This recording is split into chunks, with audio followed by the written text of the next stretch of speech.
Shoot, shoot, shoot, shoot, shoot, shoot, shoot, shoot, shoot, shoot, shoot, shoot, shoot, shoot, shoot. Yo, welcome. It's your man Ren City, host of Sports and Shorts of Sorts, doing the NBA basketball thing. Ball is starting. This is my preview show. It's a little late, so I've been hibernating like a dirty basketball bear.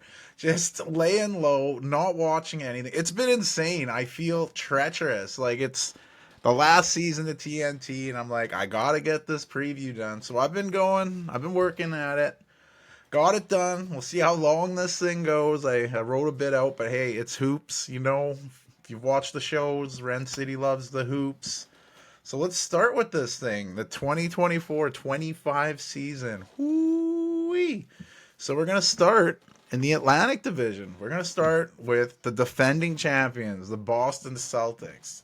Now, this team's got some slights. You know, usually a defending champion, you know, they got that hangover. They're like, man, we won. We're so good. These guys, they've been slighted. NBA Finals MVP Jaylen Brown didn't get picked to Team USA. His teammates did. Derek White, Drew Holiday, Jason Tatum, they all made the team. The latter, Jason Tatum, he barely played on the team. Sure, he's playing behind KD. He's playing behind LeBron James, but that's got to be as humbling experience as you can get for a superstar. You know, you're winning a championship. You're on the Netflix show Starting Five, which is great, by the way. You got to check that out. Everything was coming up Tatum. And then see the frustrations as he rocked the pine in Paris. And people are like, dude, be grateful. You won a title. You won a gold medal. Why are you hating? But you want to be a part of it. It's tough, you know, but I get it. This Boston team, fresh off a title, they're gonna have motivation. You know, the league's gonna be in trouble because of Team USA, and I know the Knicks and the Sixers made some big splashes in the offseason, but don't count out the defending champions, especially with the insane motivator known as Joe Mazzulla. Expecting this team to come out of the gates looking just as good as last season. You always worry about championship teams losing lots of players or coaches, but this team's pretty much coming back, ready to go. The only absence is still Kristaps Porzingis. The big Latvian still recovering from surgery he had to go through from that injury he sustained in the finals. Still probably, well, in June they were saying about 5 to 6 months. Well, it's beginning of the season. I'm sure he's going to be out for a little bit here, but despite the KP injury, they play well without him, and I have the Celtics winning the Atlantic Division. The duo of Brown and Tatum, it's one of the best in the leagues. Won the title, right? They got the best starting five in basketball, which I referred to like all last season. That was with Porzingis. Old 38-year-old Al Horford fits right in there. Like we mentioned, Drew Holiday, Derek White. You look at the bench, you're like, man, who are these guys? These guys are champions. Sam Hauser, lights out shooter. Peyton Pritchard, if there's a ball near half court and there's a buzzer coming down, he's probably hitting the shot. Luke Cornett, Xavier Tillman, these names aren't going to jump out at you, but they're solid backup bigs. You know, these are championship players. I'm wondering if Jordan Walsh is going to get some more minutes. He kills it in the G League, but he doesn't really get the chance. Playing behind the guys in Boston, it's hard to get some minutes. But they opened the season going against the New York Knicks, and that's the team we'll go to next. The team that I'm thinking that's going to give the Celtics a run in the Atlantic Division, the Knicks. We thought they were going to face off with the Celtics in the conference finals last season, but they lost to the Indiana Pacers on their own floor in Game 7 in the conference semifinals. So how do you respond to a team coming up short while losing big man Isaiah Hartenstein? Not very good. He joined OKC, and big part of the offseason was getting Jalen Brunson's contract extended. But before they did that, they brought in an old friend of Brunson. The Knicks traded with cross-city rivals Brooklyn, getting Villanova Wildcat Mikal Bridges. Also getting Keita Bates-Diop in the deal and a second-round pick. And the Nets got a package of Bojan Bogdanovic, Diakite, who was waived, and Shake Milton. Nets got some draft capital as well. First-round pick in 25, 27, 29, 31, giving all kinds of picks. It's an auctioneer trade right there. Lots to spit out. Knicks giving up a lot of future for this deal. So after the Knicks signed that contract extension with Brunson, naming him team captain, and Brunson, he signed a 4-year extension worth about 156 mil.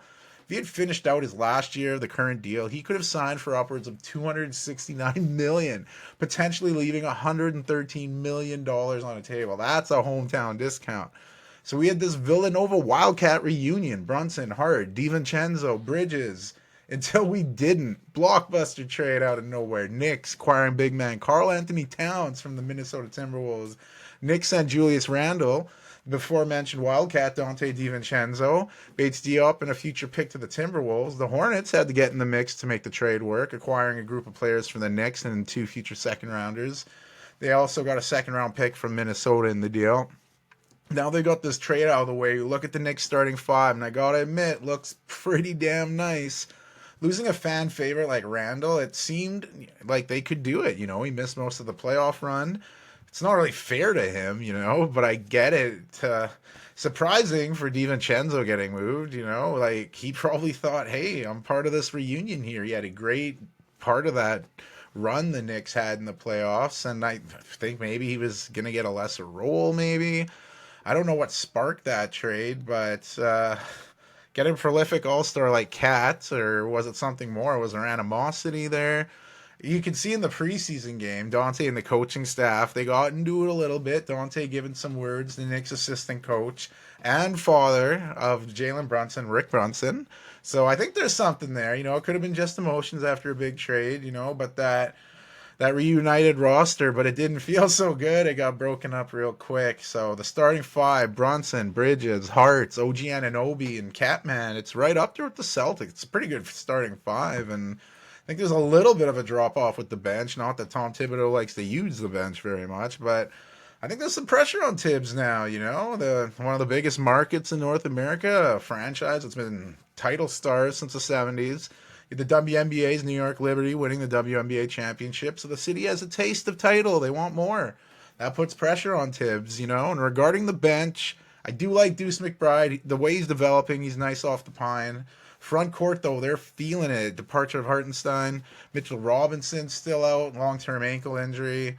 Wrap up this preseason, Precious Achua picked up a hamstring injury, and hammies can be tough, so he's out a bit. Jericho Sims, he's going to have to hold the front court off the bench when Cat needs a rest. And I'm interested to see how much we'll see of Tyler Kolek, the rookie out of Marquette. Second round pick, good all around player, and I think he'd fit in with this team. It's tough on a contending team. You're not going to play a lot. But as mentioned, they take on Boston to start their season. Philadelphia Sixers is who I have next in the Atlantic here, and I mentioned the Knicks making moves to try to catch the Celtics. Sixers, they tried to make some moves to get back to the finals since Allen Iverson was back in the game in 2001. So it's been a bit, and might as well start with the biggest move of them all, the Sixers signing Paul George. He left the Clippers to join the Sixers on a 4-year, $212 million contract.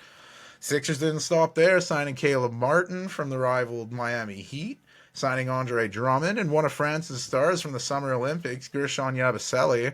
Loving that he's back in the NBA. He was balling out for France in the Olympics, so great to see him back in the NBA.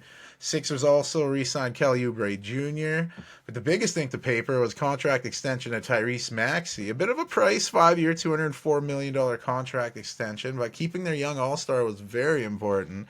The bench has some champion experience as well. Kyle Lowry, Reggie Jackson.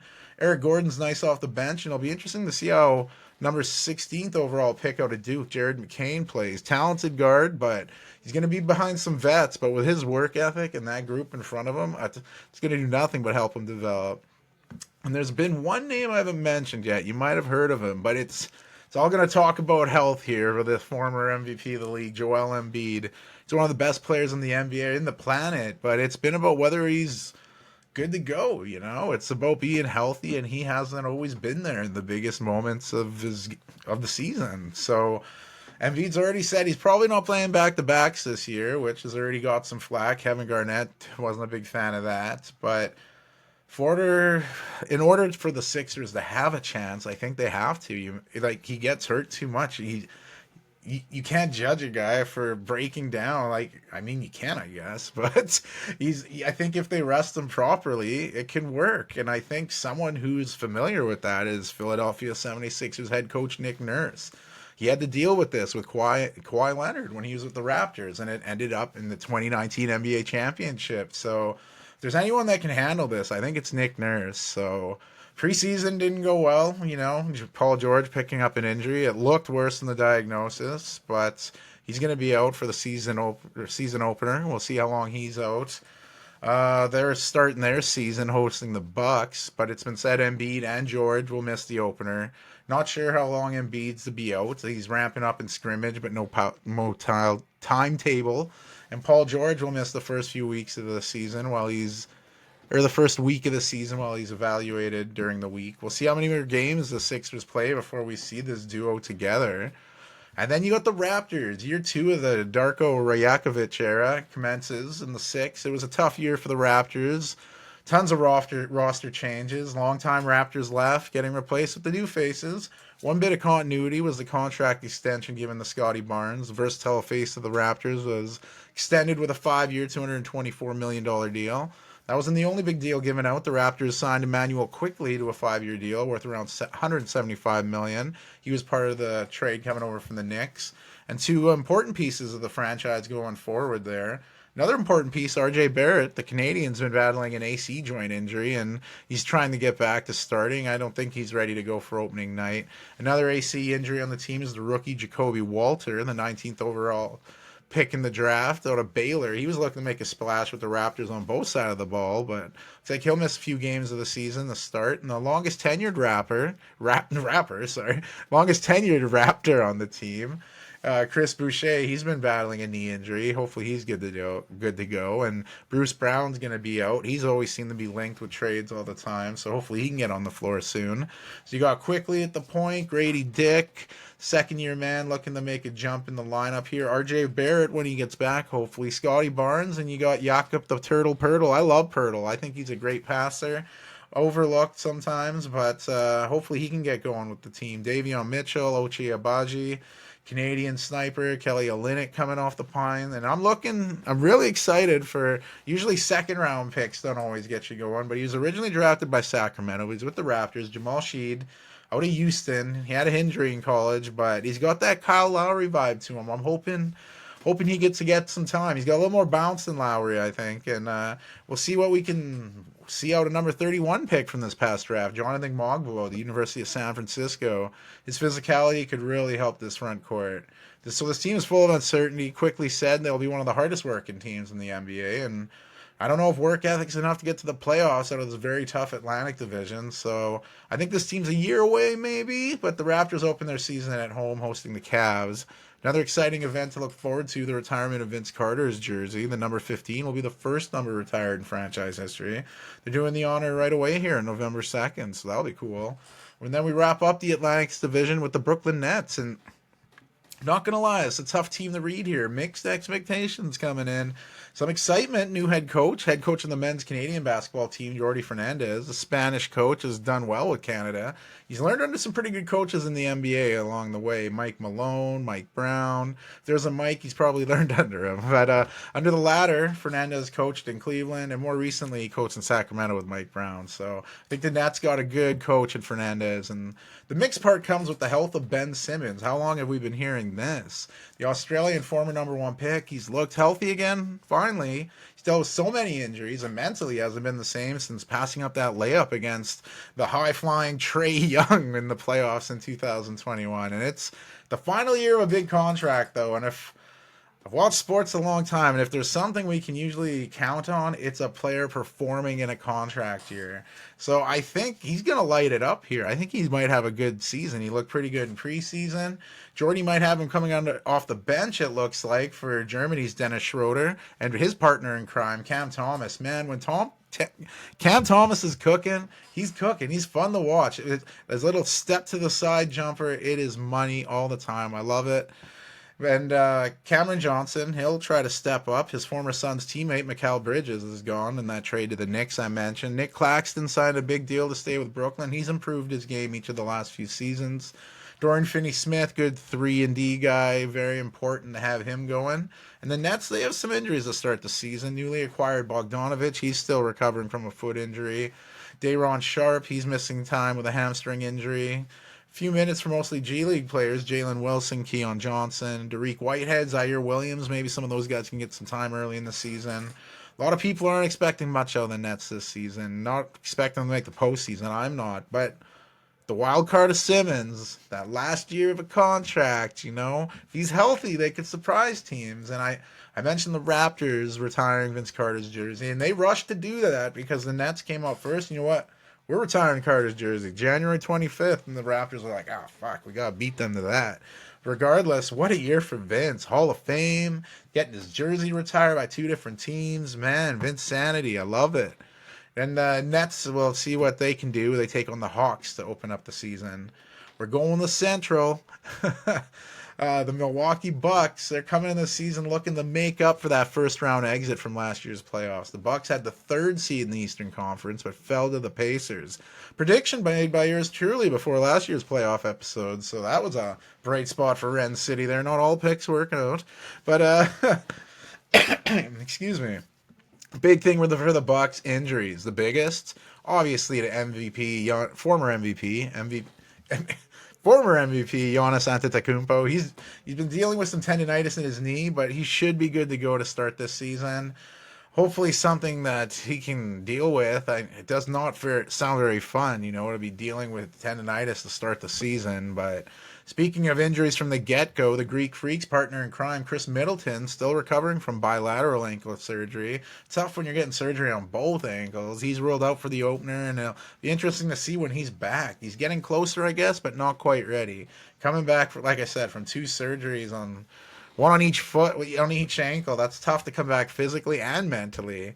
But it's year 2 of Damian Lillard in Milwaukee, and he's got to have a chip on his shoulder of some of the slander he's been receiving. And the addition of former Raptor and former Lillard teammate from Portland, Gary Trent Jr., he's a huge pickup for the Bucks. Great knockdown shooter, should get tons of wide open looks in this offense. And Brooks Splash Mountain Lopez, he's getting up there in age, but he's still showing how important he is to this team. When he's healthy, he was earning all defensive first team just 2 years ago. I know he's dealt with injuries, and back injuries are never good.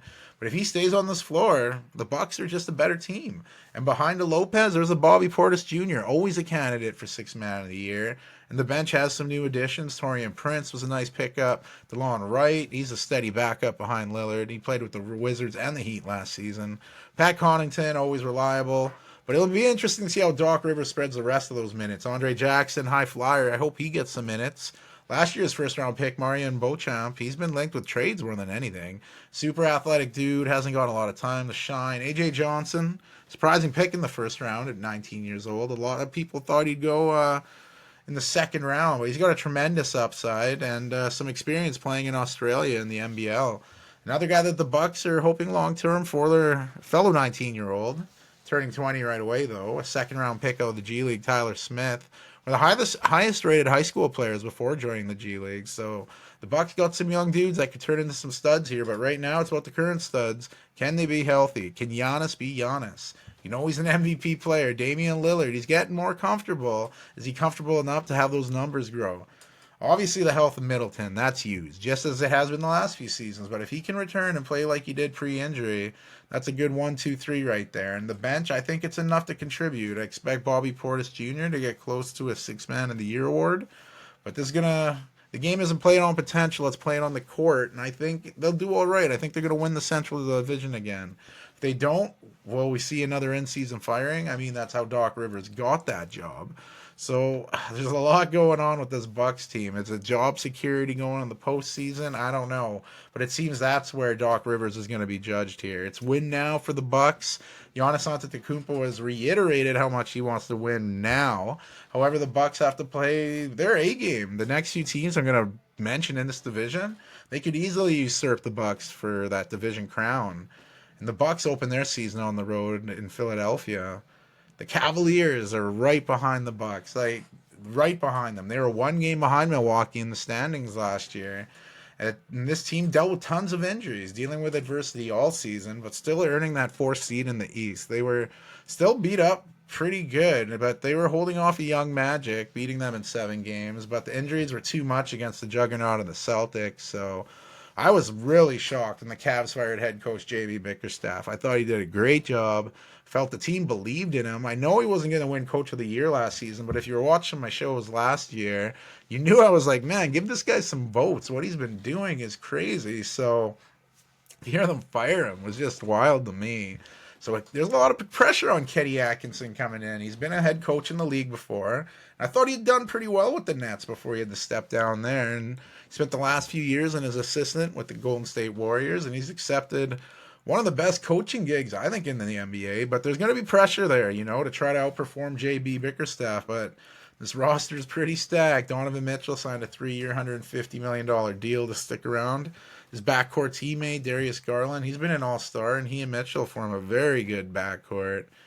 In this world of small ball, it's good to see a team rock a few big dudes in the front court. Evan Mobley's extended his range, but both he and Jared Allen do most of their damage near the rim. And that's not even the best part of the game. It's defensive, how those guys really impact the game. Jared Allen, if you're going to the rim, you're probably going to meet him there. He's one of the best rim shot blockers in the league. If Evan Mobley can just stay on the floor, he could win Defensive Player of the Year. He's that good. I mean, he does it all. I don't know if anyone's going to win that trophy from some French big man in San Antonio that we'll get to later, but he's up there. What he can do defensively is crazy. And a big reason the Cavaliers survived as well as they did is because of the depth. Isaac Okoro, great defender, can finish on the other end too. He finishes out a nice starting five. You can plug and play him with Max Strus, but Strus will be missing a bit of the season here, at least maybe a month, dealing with a sprained ankle. Karis LeVert, man, he's one of my favorite players to watch in the NBA. He's so smooth on the court. He reminds me of another former Michigan Wolverine, another favorite of mine to watch, Jamal Crawford. I mean, if this Cleveland Cavalier team can stay healthy and LeVert won't have to start so many games, I think he could be in the running for Sixth Man of the Year. I mean, he's always in the running. George Niang, Dane Wade, these guys, they bust their butt defensively, knock down the shots. Sam Merrill, he's a flamethrower. Whenever he's on the court, he seems to be hitting a shot, always. I'm interested to see where the 20th pick in this draft, Jalen Tyson, fits in. Great player in college, but there's going to be tough competition every day in practice. This team's deep. I look forward to seeing all these guys on the floor, It's been such a close race for the Central Division last year. I mean, this could go either way. They did make it to the second round, but yeah, I don't know. I still think Donovan Mitchell has to be considered in that top player category, But to be that guy, he's got to lead this roster to bigger and better things. Last year, they were a lovable team overcoming adversities. This year, they're a team that fired a guy who got them through that run. Throwing money around, getting these players signed. The pressure is there now. Donovan Mitchell and company, they're going to have to step up. And man, it's a tight race here. It's going to be a really tight race for the division. But I do have the Bucks finishing just ahead of the Cavaliers again, just like last year. And the Cavaliers, as mentioned earlier, will open the season against the Raptors. The Pacers, last year's season prediction episode, I'm going back to my one good call. I said the Pacers would be like the Kings of the year prior. And they definitely outperformed that. They went into the playoffs as a 6th seed. It's 2 games behind the Central Division Bucks. Like I said, that division was tight. The Pacers got the last laugh in the playoffs, knocking the Bucks out in the first round. Then they beat the Knicks in New York in Game 7 in the Garden. But injuries eventually caught up with the Pacers, and they fell to the eventual NBA champions in the Eastern Conference Final. Boston took them out there. And this team went all the way to the inaugural in-season tournament. So falling to the Lakers, they did take down a lot of teams on that run, but this team goes as much as 2-time All-Star Tyrese Halliburton takes them. The 24-year-old, he did his thing, and once he found his stride, they were doing all right, but it felt like something was missing. In comes Pascal Siakam from the Raptors. His championship pedigree really elevated the Pacers game to another level, and they got that Halliburton that extra help that they were lacking, and Siakam's not going anywhere, signing a 4-year, almost $90 million deal to stay with Indiana. And Halliburton's backcourt partner, another Canadian in the league, Andrew Nembhard, he elevated his game as well. And if you watch Team Canada play, you'd see how nice Nembhard is on the court. He's starting to play at a higher level, and the Pacers rewarded him by inking him to a 3-year deal. I look forward to seeing how he goes out and tries to live up to that contract. Aaron Nesmith, great two-way player who's really showing it in the playoffs, showing how important he is to the team. And this Pacer teams, they kind of go as the big man goes. And if Miles Turner's going, this team's going. A prolific shooter, great rim protector, and he's playing in a contract year. We talked about that earlier, so this could be a good season for him. Turner could make that turn. I think he's going to ball out this season. And with the depth of the Pacers, you kind of always have to ball out or someone's going to take your job. And last season, I might have been a little early on my MIP pick. I picked most improved player to be Canadian Benedict Mathurin. I think he was on his way, and until he tore that right labrum and he had to have surgery, missing the rest of the season. Mathurin's going to be good to go now. And I'm not going to pick the same guy to win the trophy again.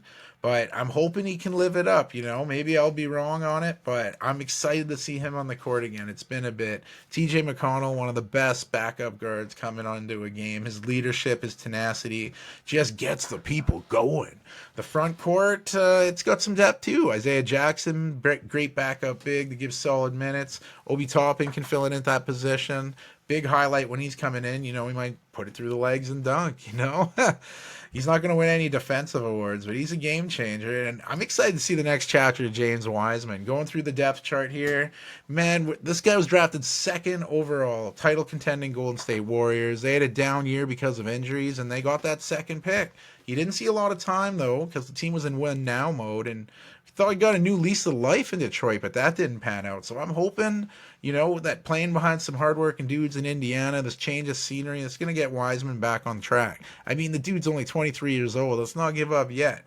Two sophomores I'll be looking for more time. Ben Shepherd, Jarris Walker. Walker played sparingly, but towards the end of the season, and especially following Mathurin's injury, Shepherd really stepped up, earning minutes for his play on both sides of the ball. But the Pacers have depth on depth on depth, and they kept all their second-round picks from this year's draft. Australian Johnny Furphy, he was acquired from the Spurs, who originally drafted Nunez. When the Pacers drafted Nunez, they swapped those guys. So we'll see what he can do. Enrique Freeman out of Akron, Tristan Newton out of UConn.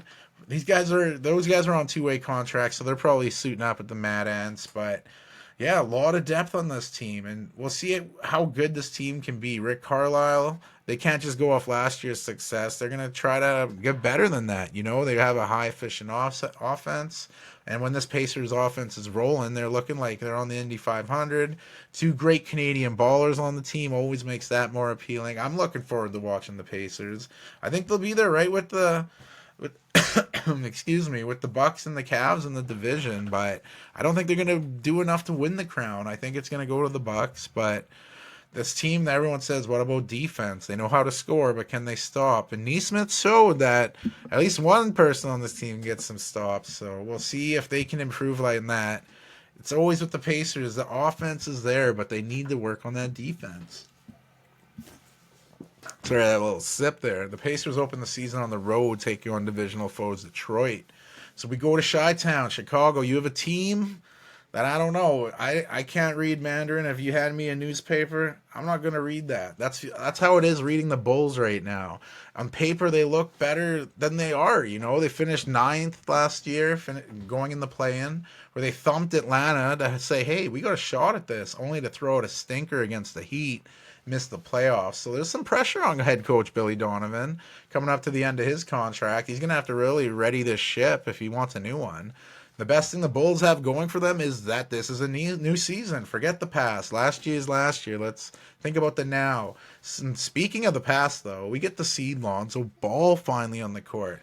It's been some time. We haven't seen Lonzo Ball in a regular season game.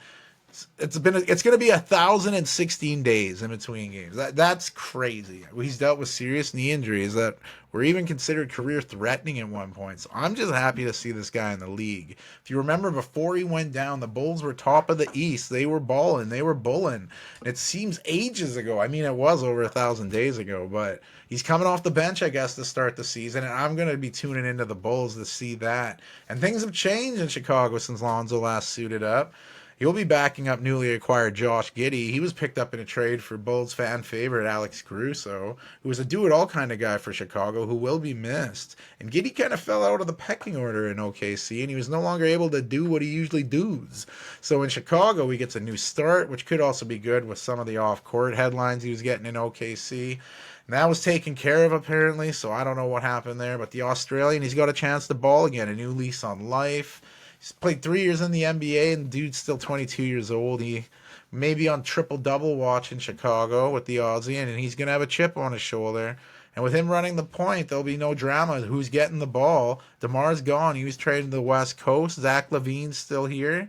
So Zach's going to be the go-to guy, I think, at least for the time being. We know what he can do in the league. Coming back from a season-ending foot injury, it could be tough, but I think he's looking at reminding everybody what he can do. Be like, watch me. Don't just stop talking about trading me for a second and just watch me. So I wouldn't be surprised if he had some big scoring explosions to start the season. This could be a big scoring season for Zach. Don't call me Avril Lavigne. He's still getting his name thrown in those trade discussions. Third year of a 5-year deal, so it won't come cheap. I'm just hoping the Bulls play it out, man. Let's just play it out and hopefully you stay healthy. Kobe White's game improved with some extra minutes last year. I thought he should have got some consideration for MIP, and I love watching that dude play.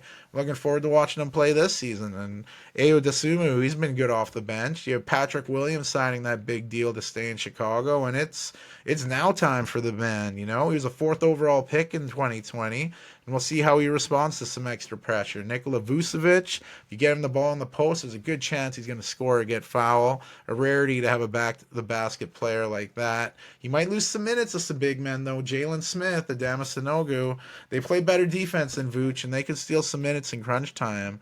I'm just pumped to see Sanogo get some time in the NBA. You know, some of these college guys, you know, they're punished for playing there for 4 years. I mean, he's a national championship winner, Final Four MOP. Like I said, a lot of these guys don't get their chance. He's balled it out in the G League. I'm just happy he's getting a chance to play out here. And I think one guy to watch, a rookie, could be the steal of the draft, the 11th overall pick, Matas Pazulis. This guy was taken out. He was considered one of the best high school players before going to the G League and Ignite.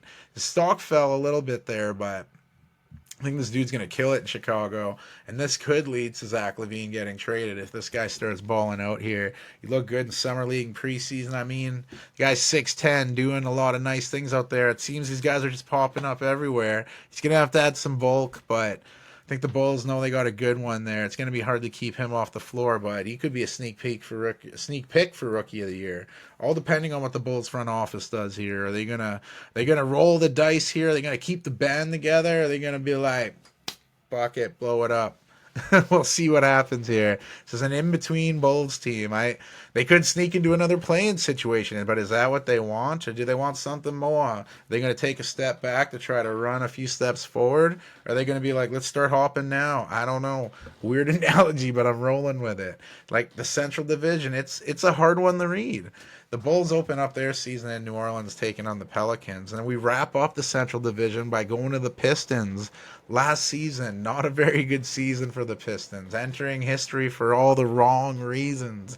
Luckily, only tying the record, not breaking it for longest losing streak in NBA history. The Pistons, 28 games in a row, tied a feat set by the Philadelphia 76ers. But the Sixers did it over 2 seasons, from 2014 and 15 to 15-16. But the Pistons, I guess they do have the record for the longest in 1 season. But hey, that's the past. Pistons got to think about the now. One person not involved with the now is former head coach Monty Williams. Before last season, all the hype. Monty Williams signed the largest coaching deal in NBA history. And after just 1 season, albeit a 14-68 record, Pistons canned Williams, not allowing a second season opportunity. And that firing didn't come cheap, as they still owe him $65 million. I guess Williams has now taken a position to coach high school basketball at TMI Epicostal in San Antonio. We'll be coaching his kids, so that's a pretty big win for Williams. Now taking over the head coaching reins, as a guy I mentioned earlier in this episode, and a guy I was surprised to get fired, JB Bickerstaff. Love the signing. I already alluded to the great job he did in Cleveland, overcoming adversity and doing everything he could, and and I think he's going to bring that to Detroit. And Detroit's been in this weird bizarro world right now where the Pistons are just awful and the Lions have been amazing. So Bickerstaff, he's the guy you want to right this ship. It's not going to be easy. He's coming in with a very young roster who lost a lot, and you do not want a team to get into the habit of accepting losing. Accepting losing is a big defeat. Nobody should do that. But looking at this roster, talent's there. You got number 1 overall pick, Cade Cunningham, number 1 pick in 2021. He had a healthy offseason for once. I guess he's ready to go. I like watching him play out OK State, so I'm looking forward to seeing him go. And so are the Pistons after giving him a 5-year, $224 million extension. Jaden Ivey, explosive guard. He's expected to make some strides this season, as is Jalen Duren. But I mean, he was 5th in the league in rebounding. In the league. He's a big dude. He's a young dude, but he's physical in there, and he'll push people around. I'm looking forward to seeing Oscar Thompson get back out on the court, but coming back from a blood clot's not an easy thing, and he hasn't been cleared to play yet. That was a scary injury last year, but he was balling out. You hate to see that. You want to see him out sooner than later, but it's got to be healthy. Marcus Sasser, he showed some great minutes as a rookie, but as rookies do, it's a roller coaster. There's ups and downs there. So I'm looking forward to see what he can do off the bench this season. This team's got some good vets for Bickerstaff to lean on. Tobias Harris signing a deal gets him out of Philly, where they were not liking his play anymore, so that's nice. Malik Beasley, great vet that can knock him down from the Bucks. And Tim Hardaway Jr., another cast-off, this one from the Mavericks. So who knew the Detroit Piston would be the cast-off of three-point shooting vets? But I'm hoping this will be better for Detroit. It was such a bad year for them, and they got the talent there. The backup bigs, Isaiah Stewart, Paul Reed. These are capable dudes off the bench. Italian forward Simone Fontecchio. He's shown what he can do in the NBA, putting up numbers in Utah and having good numbers in Detroit before getting a toe injury.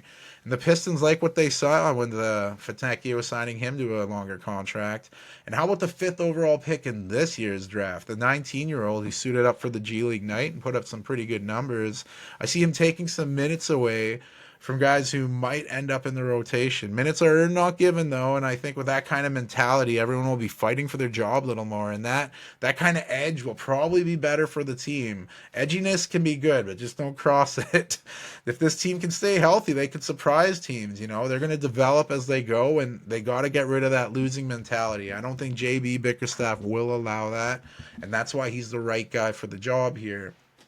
I think this team could be a year away from the postseason even.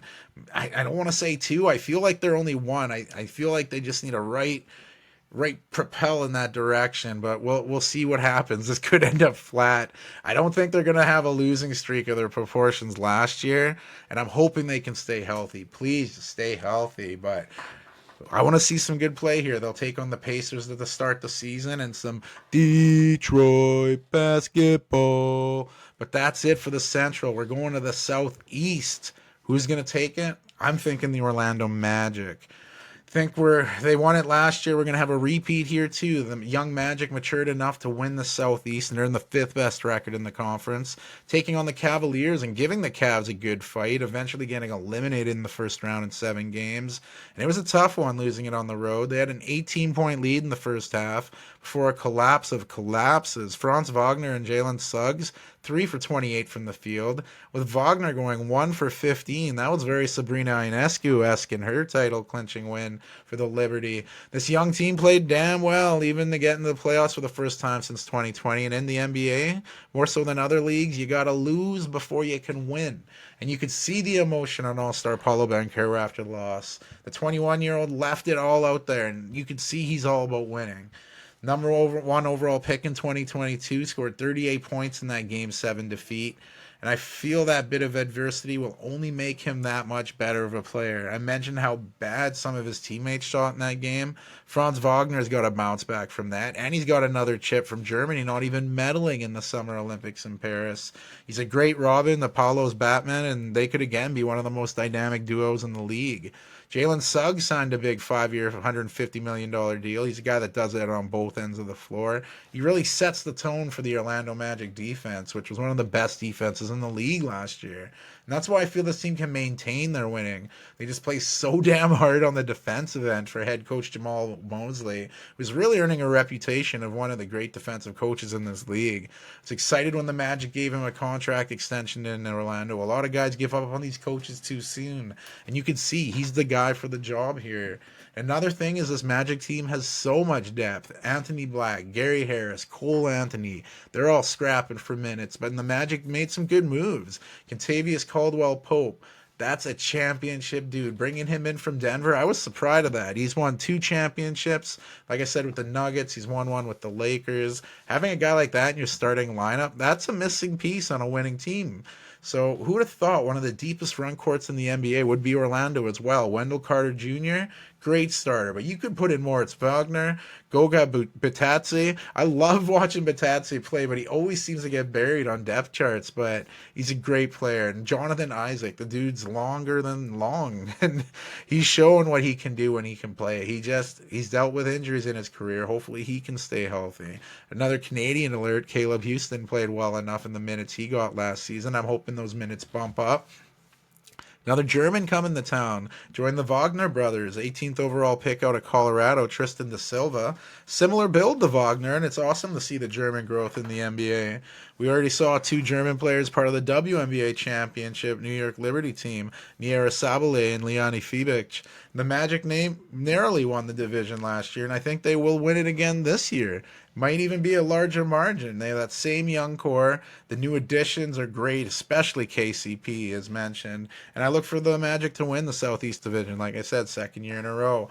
They opened the season taking on the Miami Heat, the next team I'm going to mention here. They finished just behind the Magic, like I said. Eric Spoelstra's team's coming into the season much healthier. And a big part of the Heat's success, like most teams, will come down to the health. Eric Spoelstra is one of the best coaches in the NBA, and you know one thing, his team will be in shape, and they're going to bust their butts. And Jimmy Butler's still the leader of this team. Cool to see him in the show's starting 5. He seems like such a chill dude that just happens to be hyper-competitive about absolutely everything. And seeing Jimmy deal with the death of his pops and how sudden it was, and relating to the situation when you have a sick dad, you know the outcome, you know it's coming, but man, when it comes, there's nothing you can do. It's a boulder. You can run, but it's going to run you over. You'll get up eventually, but it's going to hit you. So, yeah, it was cool to see him and dealing with that. Extra respect for Jimmy on that. The 35-year-old will try to get his team back to the finals. And that's as his team goes. You know, the backcourt duo, Terry Rozier and Tyler Hero, they're getting more time together, getting that chemistry going, and that's a pretty potent backcourt, you know, when you look at the scoring there. And rounding out this top 5, you got Bam Adebayo at center, Mr. Asia Wilson, allegedly. He's one of the better defenders in the league, and he's a better scorer than people give him credit for. Sometimes they just got to let him cook more, I think. And I know he kills it on the defensive end, but yeah, he's got to have some more touches. 21-year-old Nikola Jovic, he's put in the work, and he's expected to contribute a little more, I believe. And the Heat have depth. It's going to be hard to keep Yama Yakez Jr. off the floor. He made all-rookie first team last year. And if it wasn't for all the attention on the lanky big men, Wembanyama and Holmgren, Yakez could have been talked about more, but those guys really stood above them, above the rest. The signing of Alec Burks was nice, great scoring vet. Duncan Robinson had a nice bounce-back season after he shot so poorly the year prior, so hopefully Jimmy Neutron can keep that going. I mentioned the Heat were healthy for the most part, but a few guys are out still. Former NBA champion Kevin Love, he goes signed to a deal, but he's battling injuries. Not sure when he's going to come back. And Josh Richardson's trying to come back from a heel injury. Haywood Highsmith emerged as a pretty good player last year, so I'm hoping he can get some time out there. And you have 7-foot Kel'el Ware out of Indiana. He's supposed to be a pretty good defender, and practicing behind Bam will only make him better, I imagine. And another rookie, he's hailing from Sweden, Pelle Larsson. He did play college ball in the States, playing with Utah before transferring to Arizona. He's got that Miami Heat mold to him, and the 6'5" guard and out of the second round could be a big steal of this draft. Like I mentioned, the Magic to have them winning the division, but if the Heat stay healthy, they can be neck and neck there. And if Jimmy can Jimmy, then this team can slither in the playoffs. And if they're in the playoffs, they can go to the finals. You know, playoff Jimmy is a whole nother level. But this team, they can leave it out there. The talent's there. It's a tough read, but I have them neck and neck with the Magic, finishing a bit behind them. And then you have Atlanta, go to the Hawks. I cannot recall so little talk of a number 1 pick coming into the NBA season. Maybe, I don't know. No one knows a lot about the number 1 pick. 19-year-old Zachary Rissacher. I don't even think I'm saying his name right. Rissacher. I'll get it as I'm watching the game. I still can't believe I haven't watched basketball yet. Well, hopefully the preview goes well, because this has put me off a bit. So at least I'm excited to see him on the floor in regular season. Like I said, we don't know a lot about the guy. We got the YouTube, but we've heard more criticisms than anything of people saying he's not worth the pick. So hopefully he's at least got that anger in him to at least feed off that shit. But like I said, it's going to be an interesting season for Quinn Snyder's team. This team shows the depth of the Hawks to have the number one pick coming off the bench.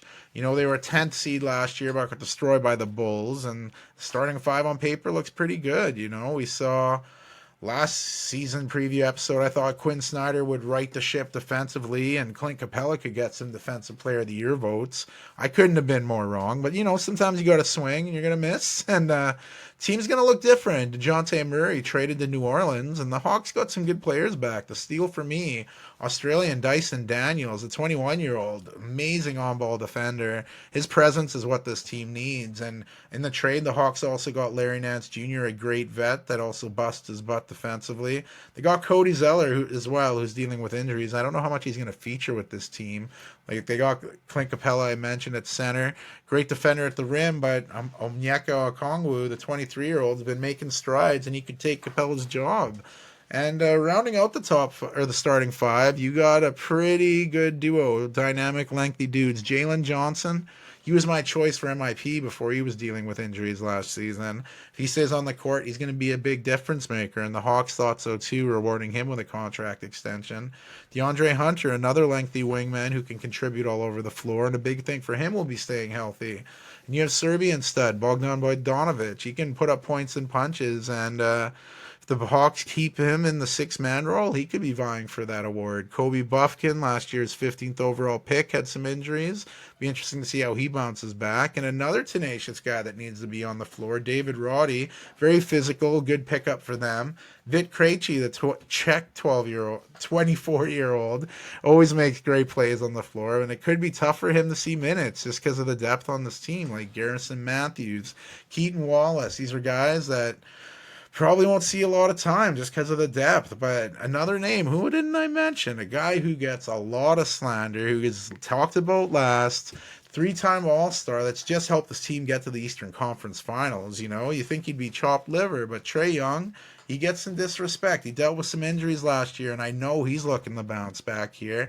And the whole Trae Young, DeJounte Murray experiment, you know, sometimes experiments don't work. That one, scrap the plans, toss it, try something new. The Hawks stayed with their OGs, Trae Young, and I think he's going to reward the franchise for doing so. The Hawks, like a lot of books in different languages, it's a tough read for me, but I think they're going to maybe get in the play-in. It's a tough one, but the other part of me is thinking they could stumble. But the other part's like maybe they're in the play-in. I mean, they got the number one overall pick. Maybe that'll help. Hawks open their season hosting the Brooklyn Nets. Some excitement in North Carolina coming this season. It's not because of college basketball or NASCAR. It's because of Charlotte Hornets. They've made some moves, and I think they made enough positive moves to have some optimism in the Buzz City. Starting with their new head coach, Charles Lee. He's coming over from the Celtics as an assistant coach, 39 years old, but he's put his work in. The former Patriot League Player of the Year during his time at Bucknell, led the time playing overseas, and then he went right in the coaching, and he's been killing it. Championship with the Bucks as an assistant, a championship with the Celtics as an assistant. You always see memes joking about, you know, needing tons of experience at such a young age, but Charles Lee's kind of that guy. He's got the credentials here, even at the age of 39, to be a head coach.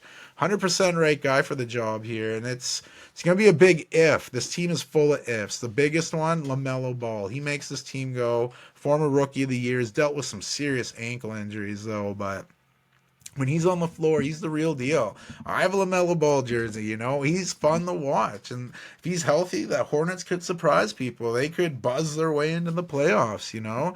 It's been a while since last time they made the playoffs was 2016. I know that seems pipe dreamish, but in the East, anything can happen, you know. The big thing is health. Another player who I love watching on this team, Mark Williams.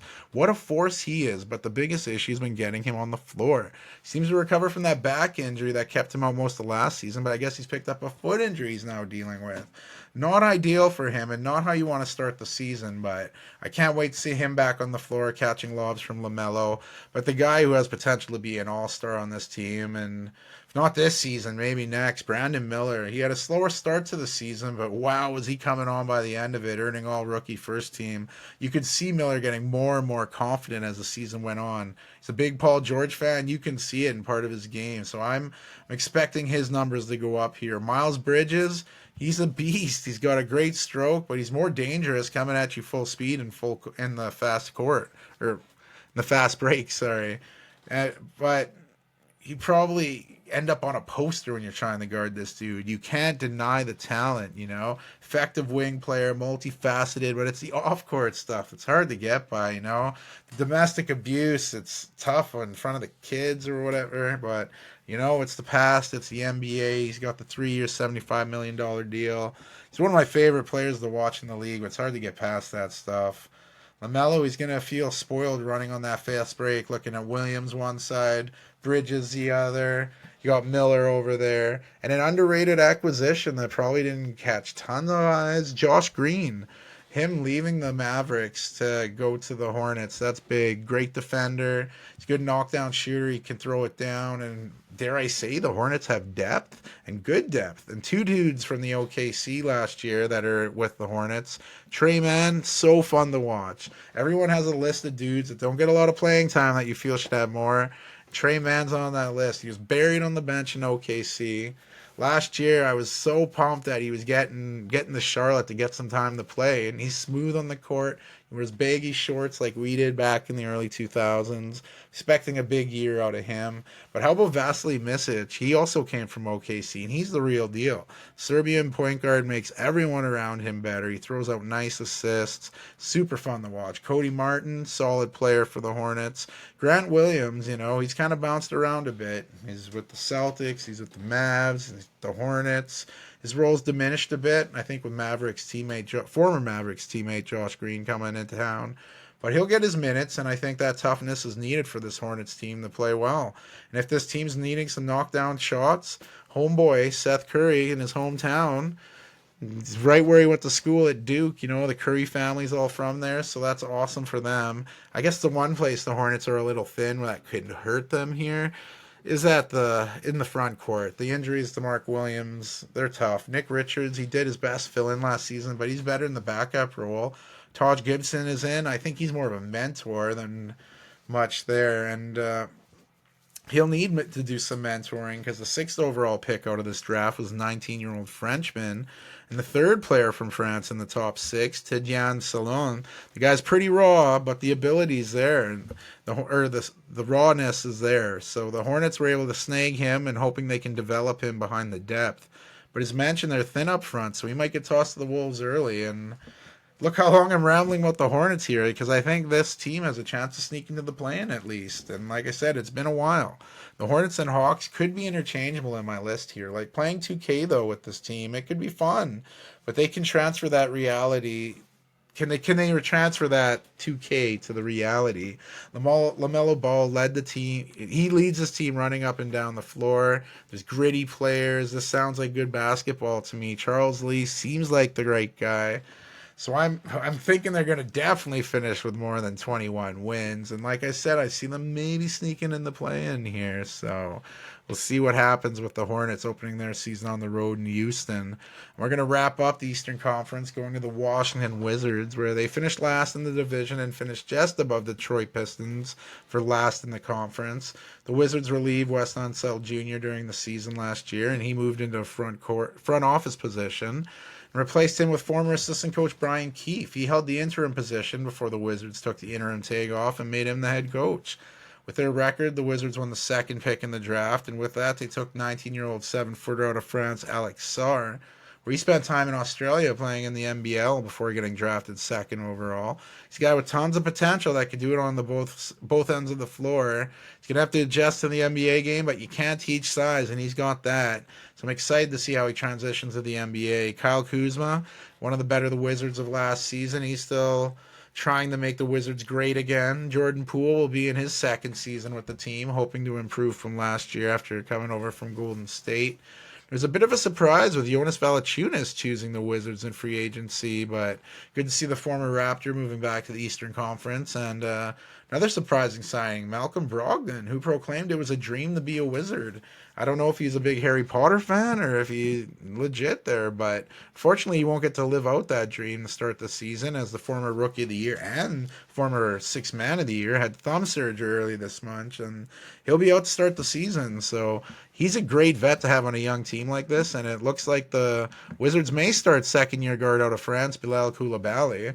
The lengthy guard throughout the season improved as it went on, and it'll be a little easier for Sarr having someone who speaks the same native language as him on the court. And the depth could be questioned a bit, but once Brogdon's back in the mix, that would really help. He could vie for Sixth Man of the Year again. Corey Kispert's made some strides.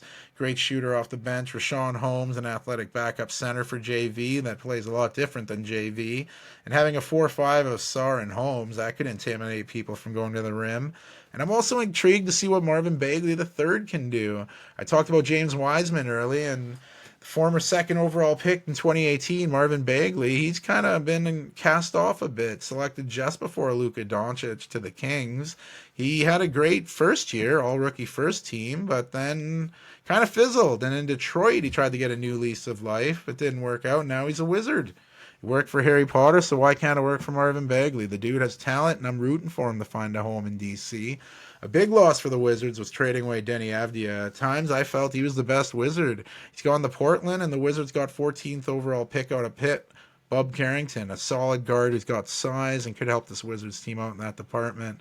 Former Golden State Patrick Baldwin Jr. showed promise, and the 21-year-old can get some time with Washington. Expectations aren't too high with the Wizards, but I definitely don't see them making the playoffs. If they do, I will be shocked. And I'm very excited to see Alex Sarr. Like, to be fair, I don't know much about him. I watch a lot of college hoops, but a lot of these French ballers, I haven't seen much of them play. So I'm excited to see that.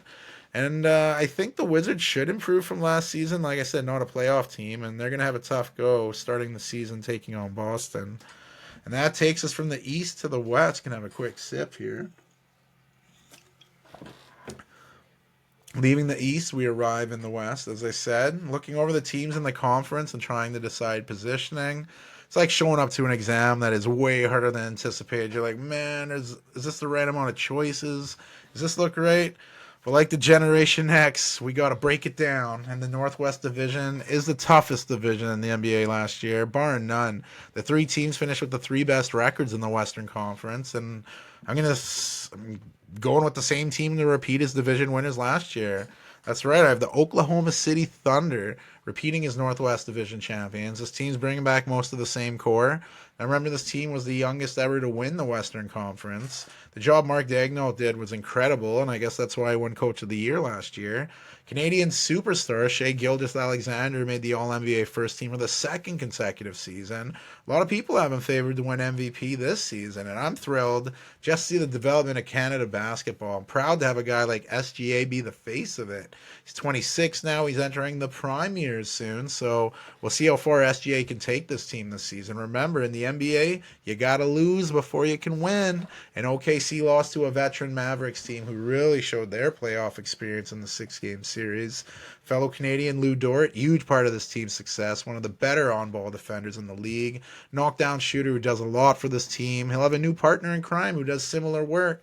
I'm talking Alex Caruso. I mentioned the Chicago Bulls portion of the episode, how the two teams swap guards. Longtime Thunder from down under, Josh Giddey, went to Chi-Town with Elmer Fudd coming to the Thunder, and Alex Caruso brings that championship experience from his time with the Lakers, winning a title in 2020.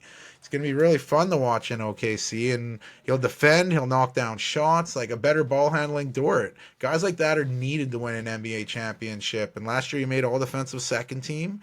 The year prior he made first team. Jalen Williams, J-Dub, improved his numbers from his all-rookie first-team campaign. His dynamic play in the OKC Thunder is one of the reasons Josh Giddey fell in the pecking order. Williams is just so dynamic with the ball. He's a bucket getter, and like on this stacked roster, it's such a blessing. He was so close to 20 points per game last season. I think he eclipses that this year. We haven't even got to Rookie of the Year runner-up Chet Holmgren. The guy, he's an alien. Maybe not from the same galaxy as Wembanyama, but he's from somewhere out there. It's crazy to watch the skill on such a lanky dude. He's put on more muscle too, and I think he's gonna get even better, which is hard to believe. The development of these Thunder players, it's quick. They're ready to go now. Coming off the bench, Cason Wallace, another good rookie acquired for the Thunder last season. The Kentucky guard played some big minutes, earning all rookie second team. I'm expecting him to have a bigger role this season, but the Thunder have some injuries coming in. I did mention Isaiah Hartenstein coming to the team due to a 3-year, $87 million deal, but he picked up a hand injury in preseason. That's going to keep him sidelined a few weeks. Kenrich Williams, he's already out after dealing with a knee procedure ahead of training camp. Jay Will, the other Jalen Williams, suffered a hamstring injury in preseason. That's going to keep him out. And this all comes after the news of, news we knew about, the 12th overall pick in the NBA draft, Serbian Nikola Topic. The 19-year-old's probably going to miss all this year with the ACL tear he suffered last year in the EuroLeague. But man, he looks like a hell of a player, and he could wind up being a steal for the Thunder. A few guys coming off the bench that are healthy and both re-signed this past offseason. Isaiah Joe, a 4-year, $48 million deal to stay, one of the best shooters in the entire NBA. That's not talked enough in that department. And a great role player, Aaron Wiggins, he signed a deal to stick around, keeping that bench core really well. And that's the team. This team is so deep. These guys struggle to find minutes, and it's kind of what I was talking about with Trey Mann. He got buried, and he's getting a chop with the Hornets. Frenchman Ousmane Dieng, he could see some more time with the Thunder. He's spending a lot of time in the G League with the Oklahoma City Blue. He was a finals MVP, so I think he's got to get some time. And at a 6'10 frame, he can do some damage. Then there's a 26th overall pick in this draft, Dylan Jones, originally selected by the Wizards before getting traded to the Thunder, and he was last year's Big Sky Player of the Year at Weber State. He's got some length and racks up steals on the defensive end, which kind of fits the OKC mold. And second-round pick originally by the Knicks, A.J. Mitchell has gone his way to the Thunder. The Belgian-born guard played at UC Santa Barbara and could be another steal. Santa Barbara could be another steal on this draft, but I imagine he'll play more in the G League to start the season. I mentioned how good this team is. They play hard, they defend, they score efficiently. What more could you ask out of a team? And they're young and they're doing it. But we do ask a lot, and with winning comes newer expectations being laid. And can this Thunder team go to the finals? Still might be too soon for them. They have the pieces to get there, but do they need to lose a little more? The Thunder opened their season on the road, taking on the Denver Nuggets. Next up in the division, the Minnesota Timberwolves. And just like mentioned, this division came down to a 3-horse race that the Thunder won by a nose hair. The Timberwolves were right in the mix, but ended up finishing third in the division and in the West. They surprised many, including myself, by sweeping the Suns in the first round, and they kept that shock train rolling, beating the Nuggets in 7 games to advance to the Western Conference Finals. And they didn't just win. They went into a do-or-die Game 6 at home and obliterated the Nuggets by 45. They then went in the defending champions' house, trailed by 20 in the second half, and still rallied to win. That was a gutsy as win you could see. Timberwolves were run out of steam against the tough veteran Mavericks team, and much like the Thunder did. But what a way to put a team on the map. So much optimism coming into the season for this group. Then the bombshell news dropped. As mentioned in the Knicks portion, a blockbuster trade in the NBA with number 1 overall pick and career lifelong Timberwolves, Karl Anthony Towns, going to the Big Apple while the Wolves got a pretty good haul. It's going to be weird not seeing Cat and Wolves colors, but Julius Randle, he was deemed expendable in New York, and he's going to have a chip on his shoulder to show everyone what he can do. Dante DiVincenzo, I mentioned his championship experience and how things ended with him in New York there. Maybe he can get some 6th Man of the Year conversation going with himself there. Now we've talked the trade. Let's talk about the face of Minnesota, Anthony Edwards. The guy's charismatic. He's a dog. He'll trash talk you all over court. He's coming off a gold medal win in Paris. He was a big part of the Netflix series Starting Five I've referenced a few times. It's cool seeing his life and how he goes about his business. T-Wolves have got a good one in Edwards, and I can see him making All-NBA again this season. He made second team last year, and I don't know if he can get in the first team. We'll see. But you know how it is. A lot of these young guys, they'll go to the Olympics. They'll play with Steph Curry, LeBron, Kevin Durant. And then they'll come back looking like a superhero, and Ant-Man is kind of already a superhero. So if he's getting better, look out. He's going to posterize someone, and it's going to be filthy.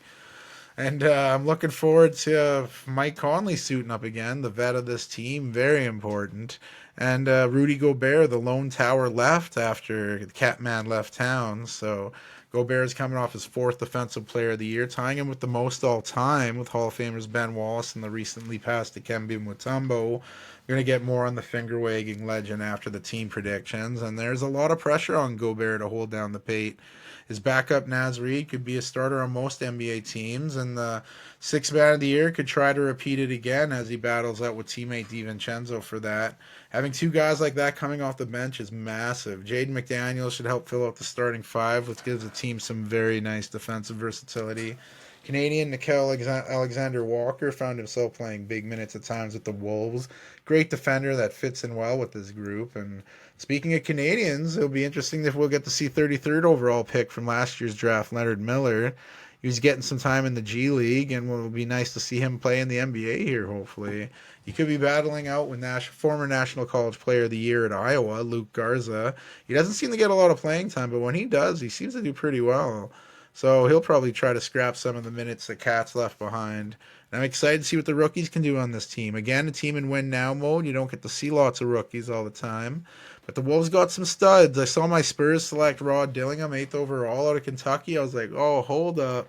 Then I heard he was getting traded to the Wolves for picks in 2030 and 2031. I mean, it's good to think of the future, but Dillingham, I think, is going to be a pretty good player. When playing behind Mike Conley, that's a pretty good mentor. I think that's a pretty good lineup for him. Terrence Shannon Jr., oh man, this guy's a baller, a stud at Illinois, considered one of the best players in college. His draft stock did fall, though, all the way to 27. And it wasn't anything Shannon did. It was all about off-the-court stuff.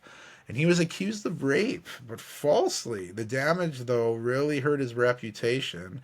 He's acquitted of charges, and there was no evidence of him actually ever interacting with the woman, no DNA present. And the accused had a group chat where her actions were demotivated by money. So I'm glad that worked out for him. You know, it impacted him in the draft, but that could have been very life-changing. And I guess Shannon and his mother have recently both sued the Douglas County DA office and police department for malicious prosecution. Hoping they win the case, and I'm hoping we get to see Terrence Jr. on the floor. And man, you'll say, how did this guy drop to 27th in the draft? And former NBA player who played in Serbia last season with Partizan Belgrade, PJ Dozier, is trying to make his NBA return, getting a spot on the Wolves. And Chris Finch has his work cut out for him this year. A lot of changes in the West, and the West always seems to be getting better. Expectations are higher in Minnesota, and it's going to be an adjustment with Randall and DiVincenzo coming in. But Anthony Edwards, I think he'll be fine. He'll do the talking and he'll do the walking for everyone.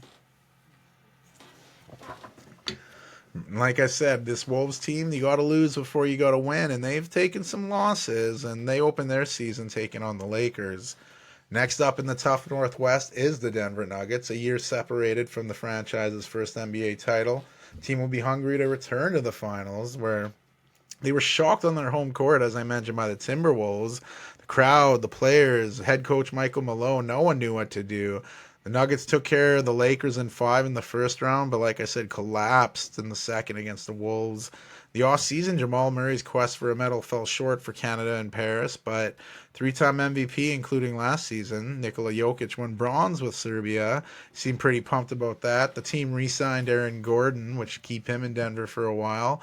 Very important part of this team's success.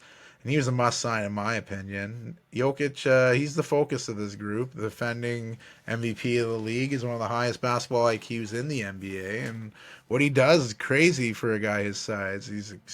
He'll be expected to lead the way for the Nuggets team again. And there's some added pressure. Jamal Murray's going to have to elevate his game, especially with KCP going to Orlando. That championship experience is hard to replace. And he was a great 3-and-D guy with the Nuggets. His spot in the starting lineup should be filled by Christian Braun, and the 21st overall pick out of 2022 is developed nicely with the team that's drafted him, and he'll be looking to take advantage of a new starting role. Braun will have to do well to hold up that job because the Nuggets made a pretty big signing a former MVP of the league, Russell Westbrook. And Westbrook won't be wearing the 0 with the Nuggets as Braun has that, so we'll be seeing Westbrook in the number 4.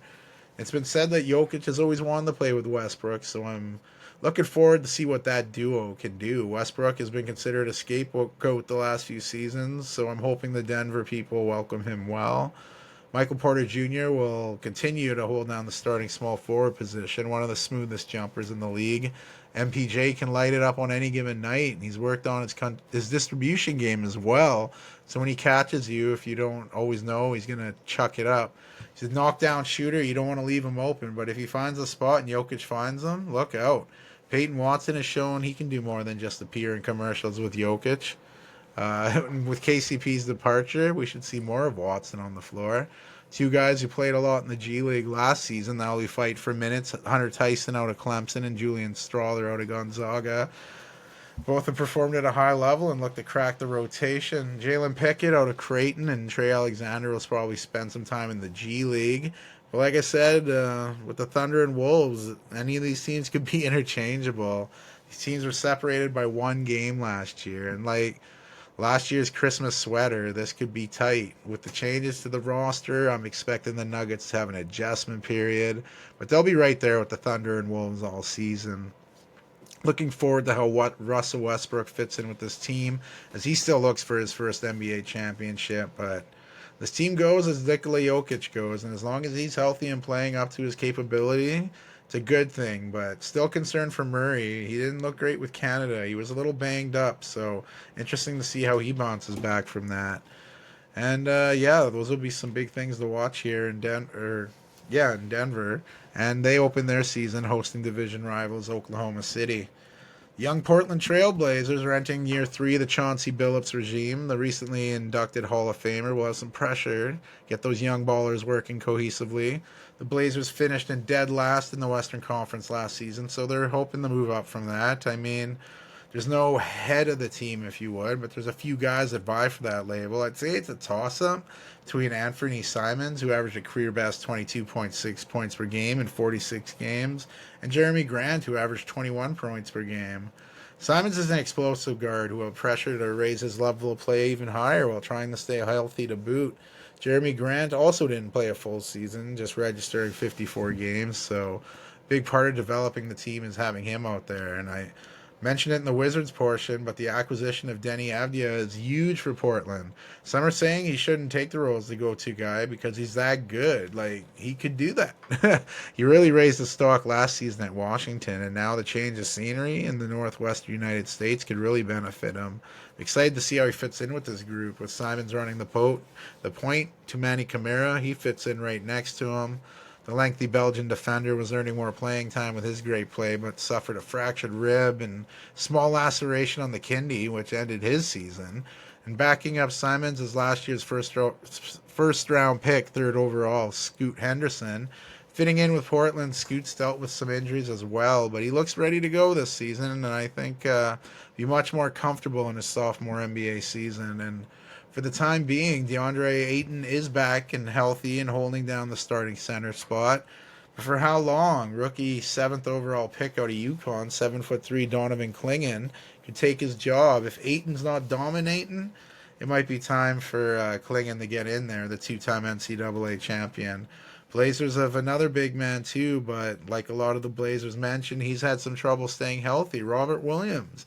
You might remember traded from the Celtics a while ago. He has not really made the dent in Portland they were hoping. And they're hoping he can get back in the game, but they're not going to rush it because of his history. They don't want to bring him back too soon. Duop Reith, the Aussie, who was playing some big games last season, might get buried on the bench now. Canadian high flyer Shaden Sharp. He looked to be taking that next step, but just like fellow Canadian Benedict Mathurin in Indiana, Sharp would suffer an injury that required season-ending abdominal surgery. He's looking to bounce back this season, but dealt with a small labral tear in his left shoulder. That should keep him out for a bit, but hopefully he can come back sooner than later. And Australian Matisse Thybulle will underwent a procedure in his right knee, and he's going to be out for a bit. And going back to another Canadian, Delano Banton had some great games near the end of the season, enough to earn a spot in the rotation, I'm sure. And Chris Murray, brother of Sacramento's Keegan Murray, looks ready to make a next step in the NBA. Like, Portland's got all this upside, so I'll have to start seeing how this team goes to start. If they can get some early confidence, they can make some quick strides. The Blazers open their season at home, hosting the Golden State Warriors. I have the Blazers finishing just above the Jazz, but that's not so much of a Jazz team regressing, rather than a Trailblazers team staying healthy and exceeding expectations. But this Jazz team surprised a lot of teams last year, and before a late season collapse, they had thoughts of maybe even getting to the play-in. Will Hardy is now entering the third season as coach with Utah, and this team could go either way. I wouldn't be surprised if they went on a big winning streak or if they won a bit of a losing one. You know, Lauri Markkanen's the stud for this team, and many teams tried to lure him away in the trade, but Danny Ainge would not pull the trigger on the deal. Markkanen's the guy, and how's the supporting cast? You got a good backcourt of Keontae George and Colin Sexton. Sexton's an underrated guard. He's a dog out there, and he's going to guard you every square inch of the basketball court. Keontae George was growing in confidence throughout the season, and we should see a slew of George this season. Behind those guards, you have swingman Jordan Clarkson, who either seems to play at a high rate or disappear. No real in-between there. Last year's number 9 overall pick, highest ever out of UCF, played most of the season in the G League, but he'll be asked to do more this season, maybe even start over John Collins. The former Hawk didn't fit in with the Jazz as seemingly as Utah would have hoped, but he's a good big in this league, and starting at center, the Jazz seem to be rolling with Walker Kessler. Big man is one of the best shot blockers in the NBA, and I'm hoping he can get some minutes to really put those numbers up. They got Drew Eubanks backing him up as well, and 28th overall pick out of Ohio State, Bryce Sensabaugh. So lots of good guys out there. And looking at a trio of rookies, they could really influence this team for the better. Out of Colorado, Cody Williams, the younger brother of OKC's Jalen Williams, J-Dub, who I mentioned earlier. They have similar games, and if Cody can bring what J-Dub brings to OKC, Utah could be really scary. Another first-round, 29th overall pick out of USC, Isaiah Collier. He's dealing with a hamstring injury right now, and it could have him missing some start of the season, but he went into USC with one of the top-ranked ballers in the country. His draft stock fell a bit, but he's a dog that could really put up some good habits playing behind Colin Sexton. And with a team like Utah, he could find himself getting minutes too. And the final rookie is a wild card for sure. Kyle Filipowski out of Duke, the 20 going on 21-year-old 7-footer out of Duke, has all the skills, a little bit of a temper, but when he's rolling, he's a force to be reckoned with. A lot of hits Filipowski took going into the draft was his maturity, but the biggest red flag is when you don't hear much about with NBA prospects, and that's the possible grooming of an older girlfriend. That's just what the claims have been brought from the Filipowski family, and one of my favorite TV personalities, probably Pablo Torre, has had a great podcast called Pablo Torre Finds Out, and they did an episode on that exact situation. It's crazy. This whole Kai Filipowski thing and how this has blown up, it's wild. He can be a productive player in this league, and the Jazz have some good outside shooting with Patty Mills, Swai Mihalik, UCLA standout Johnny Juzang still dealing with an injury, but this is a pretty good team here. I mean, this is an interchangeable part of the list, but with a bona fide all-star like Markkanen, the Jazz should be favored to finish higher in the standings, but it's hard. Like I said, it's hard to call in this Western Conference. In the Northwest, those 3 teams, they're 3 of the toughest, and the Jazz open their season at home, hosting the Memphis Grizzlies. And that takes us to the Pacific Division, where you got who I feel is going to win it, the Phoenix Suns. They finished runners-up in this division, finishing 6th in the Western Conference last year. They faced off with the Minnesota Timberwolves, and they had dominated the Timberwolves all regular season, but the postseason went a little different. Timberwolves wound up sweeping the Suns in 4 games, and the shock was felt within the organization, enough to the point where head coach Frank Vogel was fired after just 1 season in charge, immediately getting replaced by Arizona native and 2-time NBA Coach of the Year recipient Mike Budenholzer. Coach Bud came the 3rd head coach in 3 years in the desert, and ironically, he joins the team that he had beaten the 2021 NBA Finals to win a championship with the Milwaukee Bucks. The firing of when he was fired from the Bucks, it was a surprise to fans. I mean, they were eliminated in the first round by the number 8 seeded Miami Heat, who eventually made it to the finals. And during that series defeat, Giannis Antetokounmpo was dealing with injuries. Coach Budenholzer was dealing with the loss of his brother during the series. It was a tough firing, but I mean, it Everything happens for a reason, and now the Suns are aligned with a coach who seems to fit what they're aiming for. Coach Bud lands with one of the most talented rosters in the league. Obviously, the eyes will be on the big three of the Suns. USA gold medalist from the Summer Olympics, Devin Booker, Kevin Durant. Bradley Beal's healthy coming into this campaign and looking to make up for last season. This trio should get a little more chemistry going to start the season, and the biggest difference a lot of people have talked about is getting a true point guard. Everyone and their dog is saying how the Suns will be much better having Tyus Jones on the team, and I have to agree. That's why I have the Suns winning the Pacific Division, and that trio with a pass-first point guard, he doesn't turn it over often, and that's just what this doctor ordered. Plus Monte Morris, good backup. Two floor generals serving up dishes like a waiting staff. Bosnian big man Yusuf Nurkic. Looks like he'll be the starting center behind him. Veteran Mason Plumlee. He spent the last few seasons with the Clippers before joining his 7th NBA franchise. And backing those guys up, second round pick out of Marquette, Oso Ighodaro. He was originally drafted by the Trailblazers before getting moved, and he brings a different style than starter Yusuf Nurkic. And mentioned some guys on the Suns bench. This team has some more depth than last season. Grayson Allen could be a 6th man of the year candidate. Royce O'Neal is a solid player wherever he's played. Suns a former NBA champion and Golden State Warrior Damian Lee. He's looking to bounce back from an injury-riddled season last year. And perhaps the biggest player, or longest player on this team, who could make your jaw drop or could make you scratch your head. I'm talking about the name so nice you got to say it twice, Bol. And at times he's got Wemby vibes. Other times he's big, but he kind of disappears on the floor. And like I said, it's consistency. It's a hard thing to attain.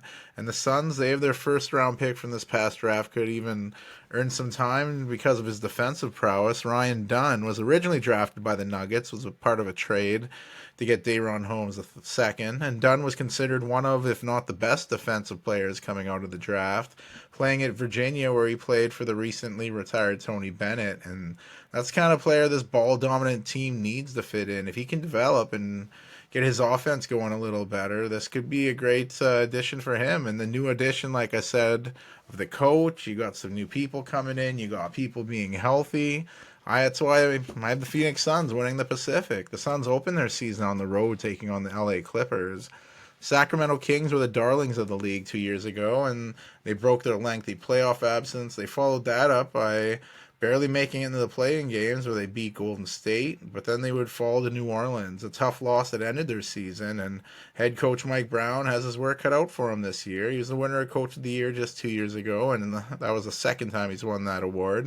And there's going to be pressure on the Kings to get back to the playoffs. He's certainly has a good-looking roster capable of doing so. It's crazy to me that nobody on this team made the All-Star game, especially Domantas Sabonis. He was putting up crazy numbers, a legit snub from the team, and it was cool to see how that process went down on the Netflix series Starting Five I've mentioned a few times.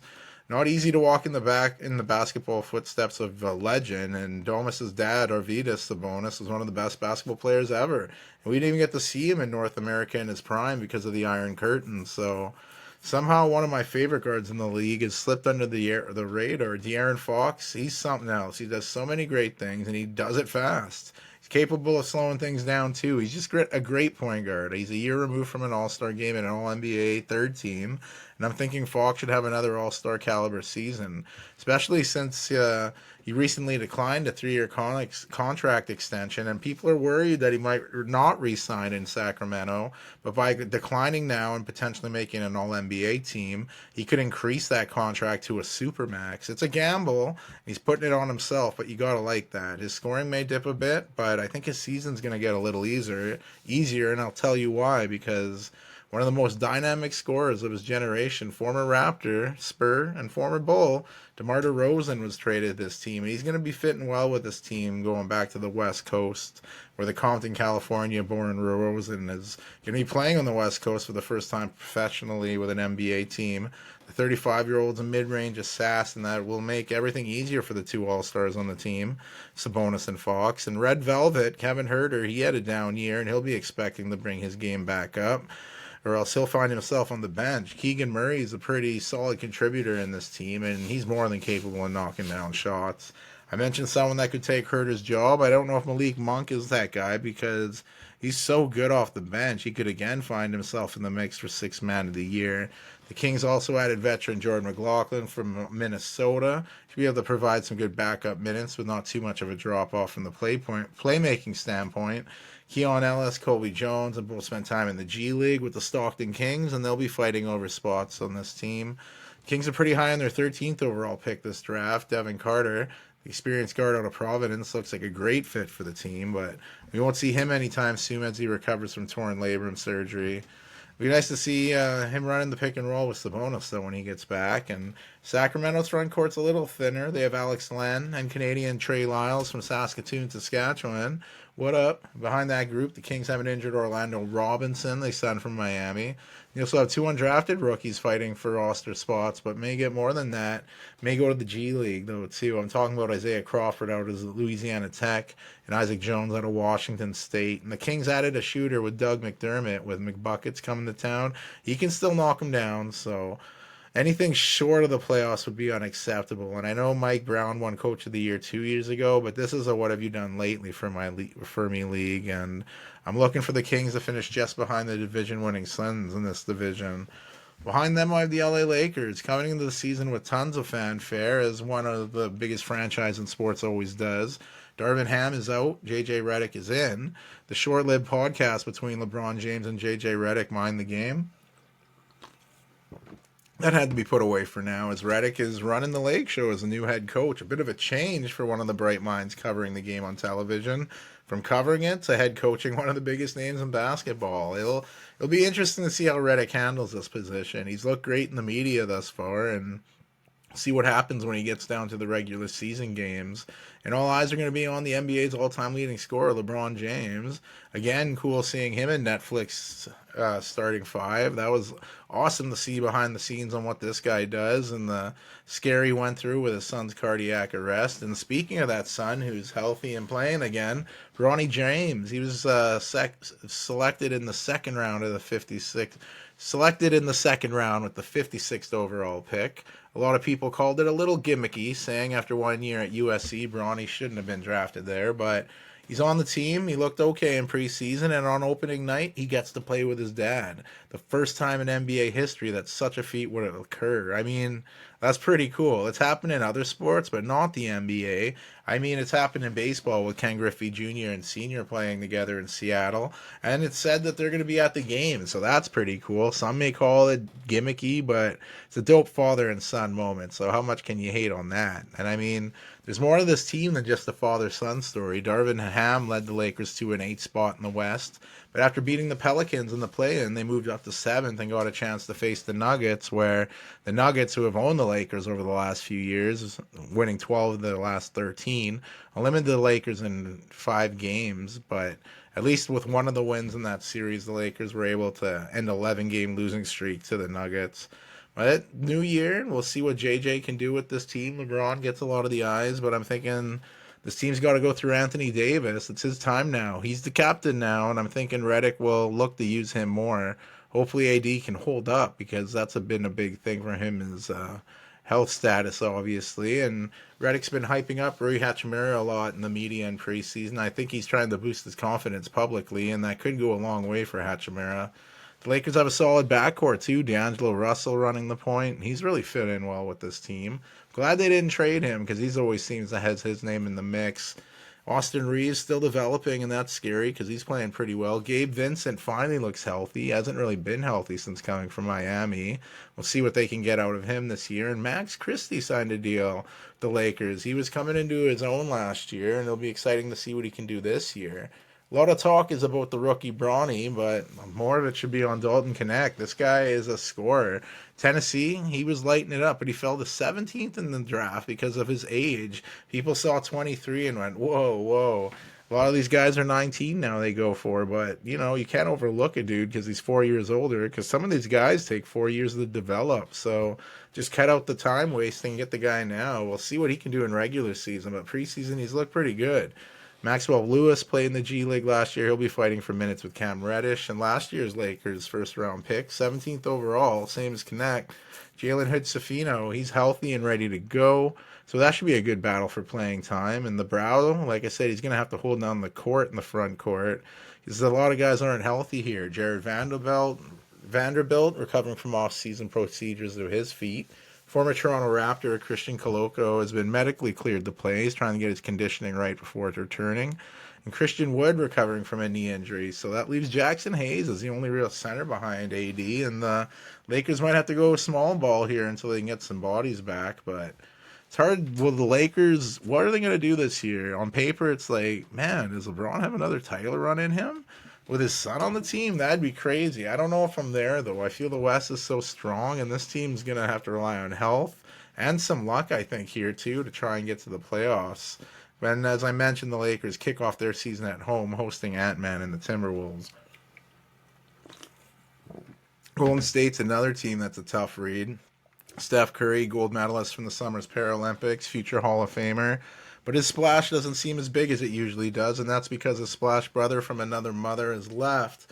Klay Thompson is in Dallas now, and Steph will have a new backcourt mate. It's looking like Curry may go the athletic route, starting with Andrew Wiggins and Jonathan Kuminga, and with Draymond Green in the mix. That's an athletic group. You're not going to get a lot of outside shooting, missing Klay there, but that's a good defensive group right there. I'm expecting a breakout kind of year for Kuminga. He's got the gifts. If he can get a little more of the green light, I think he can step into that role. And if the Warriors want to go the outside route, they want to go a little less athletic, you bring in the Bahamian who went to Oklahoma, Buddy Hield. He finished last season with the Sixers before getting traded to the Warriors. And if you're looking for a splash replacement, Buddy can fit the bill a bit.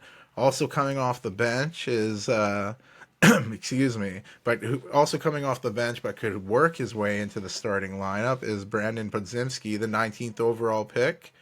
He was drafted out of Santa Clara, and he surprised many with his great play, earning NBA All-Rookie First Team honors. The Warriors also signed DeAnthony Melton from the Sixers, a smooth guard who can slide and play with Steph.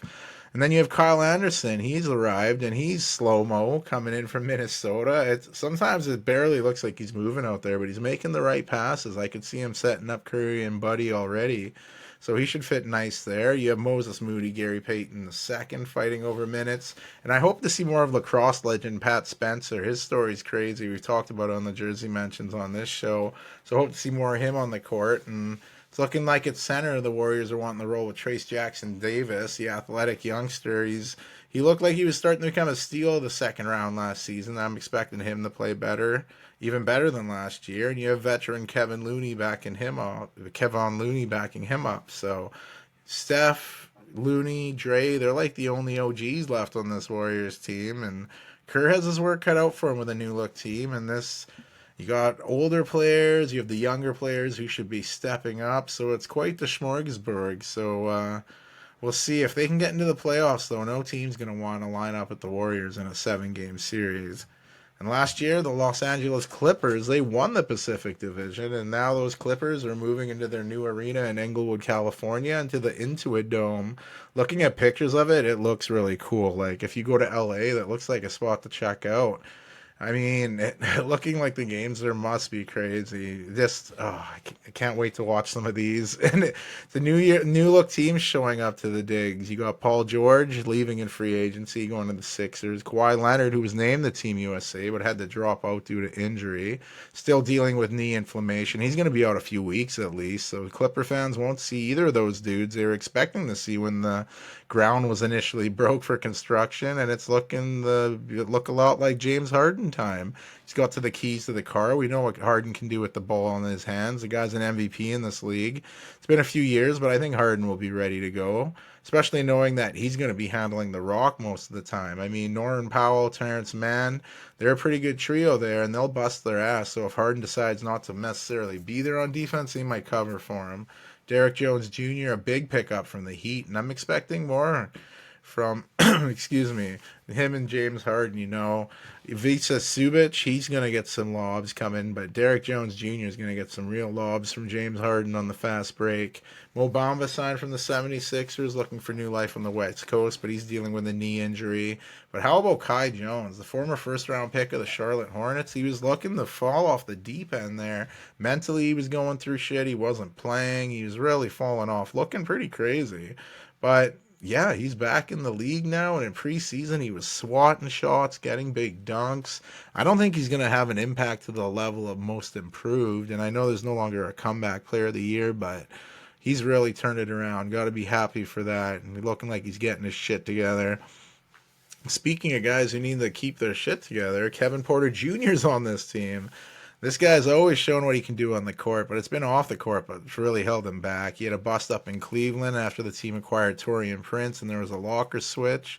He was in Houston balling out, signing a massive deal, and then he beat up his girlfriend, a real piece of shit work. So that got him waived, and he was basically untouchable in the NBA, but he'd go to Greece suiting up for PAOK, putting up huge numbers, including the first triple-double in Greek Basket League history. But that dynamic play led to him coming back to the NBA, signing with the Clippers. But that's the cycle in sports, you know. Disgrace outweighs talent for a while. Time passes. The grace suddenly is not that big. Talent's left, so you sign him. It's always what happens. So I'm interested to see what kind of backlash this will have on the Clippers fan base, or I wonder if people even care. Porter Jr. could have a hot start to the season and finds himself working his way into the starting lineup. Bones Highland, Chris Dunn, they're all battling for backup minutes here. Both guys effective in different ways. Nicolas Batum, the 35-year-old Frenchman, returns to the Clippers where he had lots of success. He leaves Philadelphia to join the Clippers, and will be a lot of Philadelphia players joining here. Clippers will be a perfect fit for them, and battling behind Batum for minutes is Amir Coffey, who I have to admit played pretty well in the time he played. Like him as a player, Kobe Brown, last year's first-round pick out of Missouri. He'll be looking to crack into the rotation. And how cool is it, the second-round pick out of Minnesota, Cam Christie, he made the team. I mentioned his brother Max playing for the Lakers, so it'll be an all-Christie affair in LA, just unrivaled teams. So this team's pretty solid looking for the beginning of the season. It's going to come down to, can James Harden guide this ship? He's more than capable of it, and if he plays like the James Harden of old, this team could maybe get some champion aspirations, but they can't get anything serious there until Kawhi gets back. And if Kawhi does get back, is he going to be healthy enough to play? Like I said, the ifs are pretty big here. So some say the Pacific could be the toughest in the division, in the league, but the Northwest debates that a bit. But there's pressure on Teron Lue. I don't think like other teams, because the ownership trusts Lue, and I feel like they got a nice partnership there. But the team finished with the 4th seed last season, and the home team in 7 games against Dallas, which the Mavericks won. So I'm interested to see how this offense plays out for the Clippers. Will James Harden, will he handle the ball looking like something like Luka does in Dallas, or will this team move the ball looking like the Spurs in the Duncan era, the 80s Celtics? So yeah, it should be interesting to see where they sit. Like I said, the new fancy building looks cool. I'd like to see what that looks like. And the Clippers host the Suns to start the year. Then you have the Southwest is where we're ending up here. I'd mentioned Luka Doncic, so let's act like Debbie and do Dallas. The Dallas Mavericks entered the playoffs as a 6th seed in the West, just beating out the Pelicans by 1 game to take the division. They'd go on a little bit of a run there, eliminating the Clippers, the Thunder, and then the Timberwolves, and then they're in the finals. Luka's first appearance didn't go as planned, and the Mavericks lost to the Celtics in 5 games, but as I said, it was the first finals appearance for Luka, and the team just couldn't match up with the Celtics, who appeared on a path for destiny. And this is a new season, and the combo of Luka Doncic and Kyrie Irving looks to work their magic again. And when they're cooking, it's some beautiful basketball going on. Both of those dudes are so talented, and just a privilege to watch them. And that's coming from a guy who wondered how this pair could play together. Wow, do I feel foolish on that? The great ones just figure it out, you know, and they have one of the Splash Brothers, Klay Thompson, on the squad. He had some cold shooting games in preseason, but we'll see how he looks in the regular season.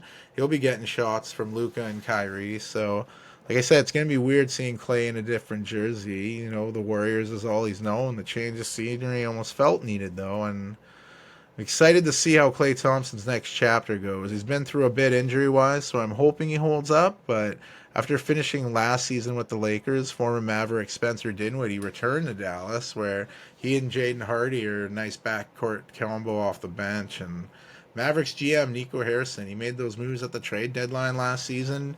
P.J. Washington from Charlotte and Daniel Gafford from Washington.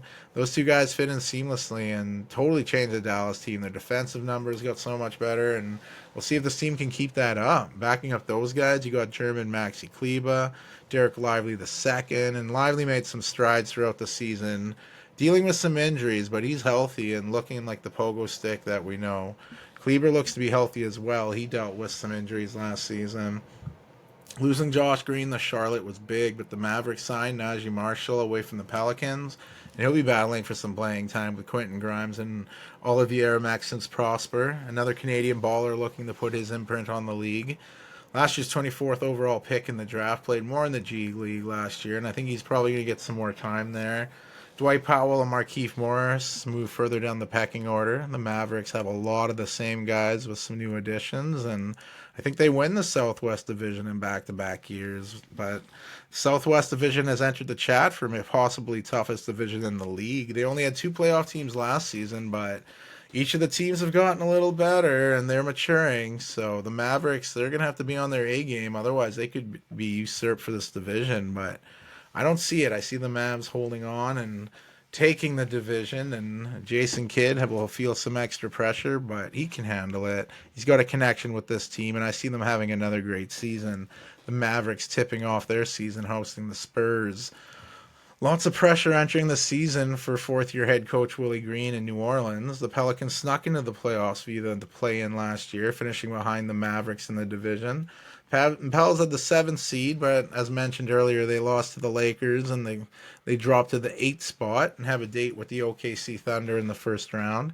Thunder easily swept the Pelicans, sending the Pelicans into a disappointing offseason, and this team looks a lot different than last year, too. DeJounte Murray is the new starting point guard. He was acquired from the Hawks. He should fit in great with this team. I'm excited to see him and see him have more of that freedom he had with the Spurs. Like I mentioned it earlier, the Trae Young, DeJounte Murray experiment failed. Murray, CJ McCollum could be a very potent backcourt and one of the best in the league. Jose Grand Theft Alvarado, he's a solid backup point guard that always gets the crowd going. Trey Murphy signed a big deal to stay in New Orleans, but he'll be starting the year with a hamstring injury. Pelicans starting lineup fills out pretty nicely too, and with all the trade talk, Brandon Ingram's still a Pelican, and that's good for this team. And Zion Williamson, he's lost some weight, and he's rumored to be healthy, which is a win-win. May have gone a little wild last year in the previous show when I said Zion's going to win MVP. Injuries derailed that, but man, when you see him going, he's one of my favorite players to watch in the NBA. The power is crazy. Herb Jones, he's the oldest 26-year-old you'll see. He's got the demeanor of an old wise man to him. Just oozes life experience, and he keeps him so level-headed on the floor. He made an NBA all-defensive first team last season, and what an asset he is to this team. Jordan Hawkins looked good anytime he got on the floor, which was tough to get on this tough team. He'll be looking for bigger numbers his sophomore season. Javonte Green coming over from the Bulls is big. Former second-round pick Carlo Makovic has joined up with the club. Jonas Valanciunas leaving the Wizards. Pelicans turn to the draft for the new center of their foundation, going with Yves Missy, bought out of Baylor. The 21st overall pick oozes athleticism and size, and if he can develop on the fly, he'll be something else getting in the lineup.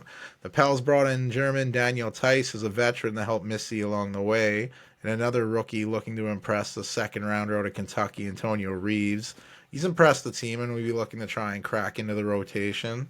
And in shape and healthy Zion Williamson, that's enough to sign me up. That's why this team's sneaking into the playoffs again, maybe through the play-in again. But I may be in over my head on how many teams I've said are making the playoffs, but we'll see where we're at. If this team stays healthy, there's absolutely no reason they can't make the playoffs. They're a little thin up front, and they might ask too much out of rookie Missy, especially going up against the Jokic's or the Anthony Davises or the Sabonis's.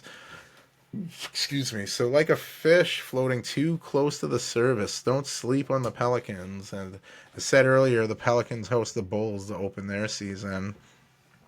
Going to Memphis, where no team is looking more forward to a new season than the Grizzlies. From a lengthy Ja Morant suspension to a Ja Morant injury, everyone at some point in Memphis seemed to be hurt. It was crazy. I'm sure arena staff or trainers were hurt as well. It's just in the air. But Taylor Jenkins has the team relatively back for the most part. Most of the injuries are over, but last year's absences did not come at a total loss. It opened some spots for the younger guys to get minutes, but obviously the biggest news is the return of Ja Morant. The guy's a beast. The NBA is better when he's playing. I'm excited to see him back on the floor running the fast break and dunking on people way taller than him.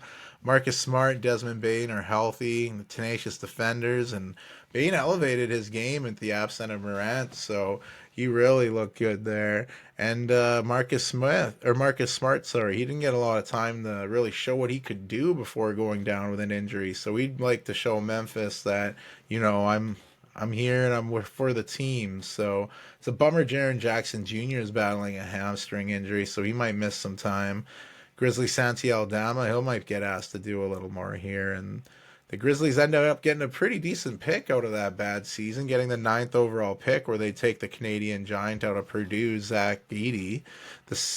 Taken ninth overall, sorry. The two-time National College Player of the Year, spooked a few times. Despite his amazing resume, he's 7'4", but doesn't quite glide like a lot of other big men in the league. But the Grizz took a chance on him, and he's looking pretty fluid moving around there in training camp and preseason. And he's impressed coaches. His practice, his work ethic, it's all paying off, and he's moving way nicer fleet of feet than he ever did as a Boilermaker. And I'm excited for Edey. I'm excited for Canada basketball. With Steven Adams leaving, they needed a big, strong dude to come in, and Edey's the guy. And backing him up is Canada's Vancouver's Brandon Clark, the high-flying dunker. He only played 6 games last season, and he's looking to make a big dent on his team backing up Edey. The Grizz have had some depth they've developed from last season. Like I said, Scottie Pippen Jr. He'll be battling for some minutes once the injury bug ends, and they get Luke Kennard back, Vince Williams, Gigi Axon, all battling various injuries, leaving the door open for John Karchar and Jake LaRavia to get some big minutes in. And a big fan favorite with Grizzlies is star from the Olympics, Japan's Yuki Karamura. The 5'8" guard is dazzled in preseason with no-look pass and seems to be getting along with Ja Morant pretty good. They seem to be hanging out a bunch. You love to see that. And I'm glad he made the roster because this Grizzlies team will climb up the standings, and I'm not trying to hate on them for being behind the Mavericks and Pelicans. I'm just saying the Southeast Division is pretty tough here now, and if these teams are healthy, they can make runs. The Grizzlies open their season in Utah taking on the Jazz. My San Antonio Spurs rocking the jersey. I'm so excited to see them play, hence the Wembanyama jersey. The Spurs finished with the second worst record in the NBA, with Wembanyama looking amazing at times, winning Rookie of the Year, and I still personally think he should have won Defensive Player of the Year. But Greg Popovich could not have a better point guard for Wemby. CP3 is in town. Chris Paul, he didn't do too much with the Golden State Warriors, and he comes into San Antonio knowing he's going to have a bigger role, knowing he's going to throw up lobs for the alien, seeing how far he can throw him into the sky where he can still reach him. And a lot of times last season, you'd see Wembanyama going to the hoop, and no one would pass it. He's going to the rim, he's going to the hoop, and he's just not getting that pass. Chris Paul's going to make that pass, so I'm really excited to see that connection. And Jeremy Sohan can go back to playing off the ball. That experiment with Popovich trying to make him run the point, that was kind of a disaster. So, like I said earlier, you're not going to get every experiment right here. And Harrison Barnes is a big pickup for them. I like that. It's a bummer that one of the better Spurs on the team, too, Devin Vassell, he's out for an injury, at least for a few more weeks, dealing with recovering from surgery on his foot. Trey Jones, he's like a CP 3.0. It's great he'll be able to learn from CP3. Keldon Johnson, he's fallen quite a bit off the pecking order, and that's pretty bad for a guy who won the gold medal at the Tokyo Olympics. They need to try to get him back in and get him putting up some six-man numbers. And Colin should still be backing up Wembanyama, but Sandro Mamukelashvili, he's played better and better, and I think he's going to be hard to keep off the floor. I'm obviously over the moon to watch Wembanyama. I would have been enamored wherever he'd gone in the NBA, but the fact he went to the Spurs, oh yeah. I'm looking forward to the sophomore special, but I'm also looking forward to the Spurs' first-round pick from this year's draft. 4th overall pick, Stephon Castle out of UConn. He's looked amazing in preseason, throwing down some big dunks, having him learn from Pop and CP3. This guy, I'm imagining he's going to develop quickly. He's athletic. People have questioned him getting chosen so high, but I'm glad they took him. And look out for him on the fast break, with or without the ball. Still mixed about the, Spurs drafting Dillingham and trading him away for picks 5 years away, but He's going to have to fight for minutes, and, I hope we don't regret that one. The two first-round picks of 2022 are facing off for time. Malachi Branham and Blake Wesley. Julian Champagnie, he'd be ahead of those guys in the rotation, but we'll see how the season starts off. It's all about chemistry, and whoever can develop the best with Wembanyama, I think will play the most. So again, it's just exciting to watch they play, and I can't believe made it this long without watching basketball. I'm developing a Twitch. I know there's games going on. I've been in total darkness of them, but I'm getting through this. We're getting the preview out there. We're rocking it. We're doing our thing. And last but not least on our predictions are the Houston Rockets, another Texan team. The Rockets came in with pretty low expectations with new head coach Ime Udoka. Finished the season at 41-41, just 5 games out of a play-in spot. This year they could move up even more and get into the playoffs, but their division has gotten wild too. And like Will Smith or Kool Moe Dee, it's a wild, wild west, and this team could even flirt with a play-in spot again. Already talented team got even deeper, winning the third pick in the draft lottery. Some wondered if the young Rockets would shop the pick, but they saw Reed Shepherd fall into their laps and said, "No, we're good." He was a machine at Kentucky, and his game fits right into the NBA. He should be in contention for Rookie of the Year, but I think the Rockets are just too deep. I don't think he'll be able to pull it off. The Rockets signed contract extensions on their young studs. Turkish big man Alperen Sengun on a 5-year extension.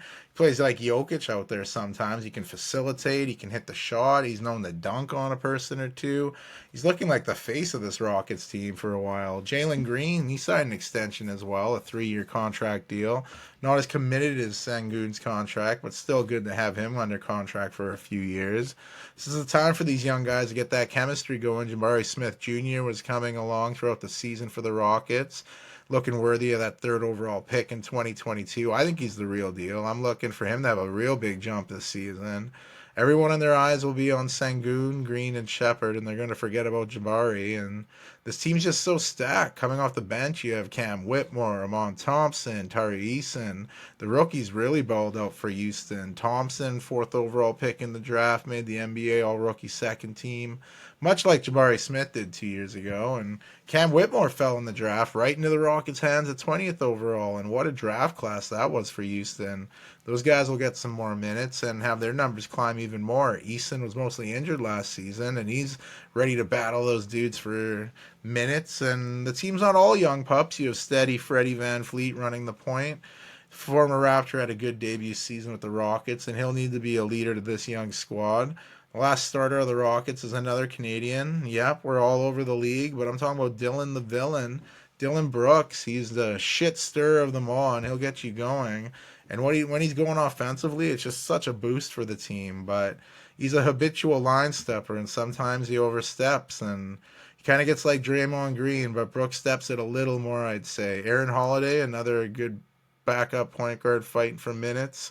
And another vet that was picked up in the offseason, Steven Adams. The Kiwi left Memphis for Houston, but after missing all of last season with a knee injury, it looked like he was ready to go, and then suddenly he wasn't. So sounds like a real buzzkill for everyone that's like Steven Adams, unlike Aquaman, who no one seems to like. But a little country rivalry in the locker room, possibly, between New Zealand's Steven Adams and Australia's Jock Landale. Landale played great with the Rockets last season, and a great big man off the bench, and it'll be hard to keep him off the floor.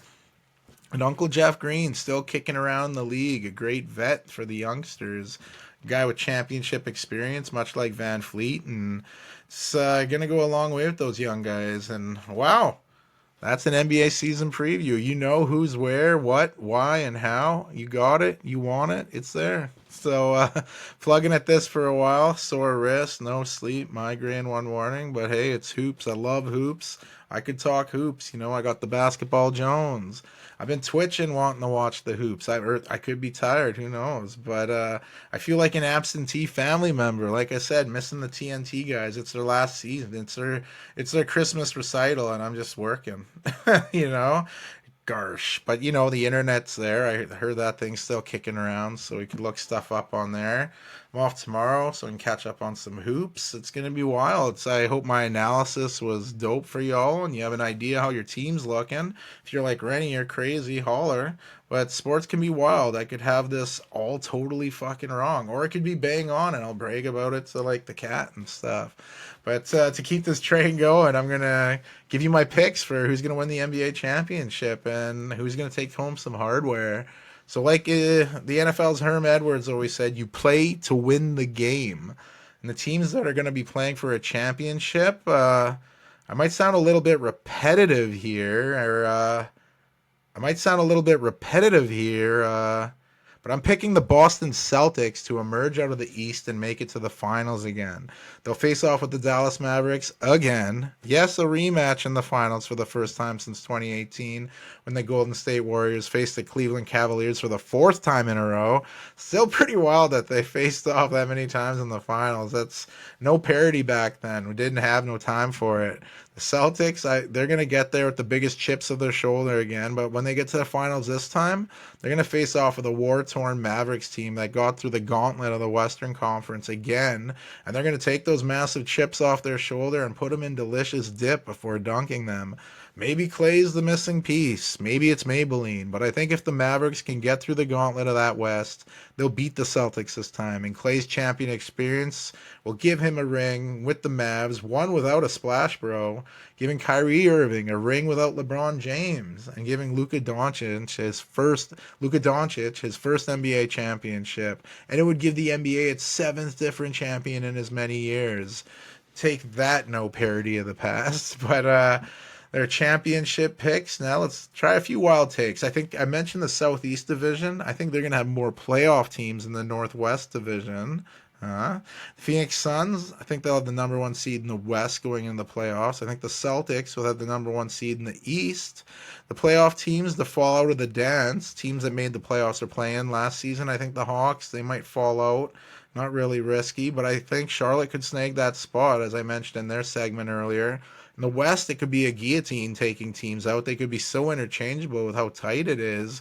But I feel weird saying it, but I think the Warriors can miss out of the play-in from that group. Memphis has got to get in somewhere, so someone's got to come out, you'd think. And who knows, maybe my Spurs or the Rockets. Everyone's so close. I don't know. It's tough. Trying to predict the West just makes your brain hurt sometimes.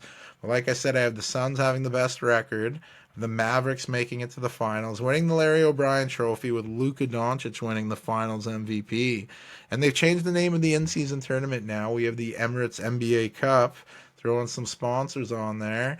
And I always think they're going to be something different. Like I said, I have the Mavs surprising the Celtics in the finals. If that's a surprise for anyone, picking a team that's just been in the finals to go back, I don't feel that's very risky.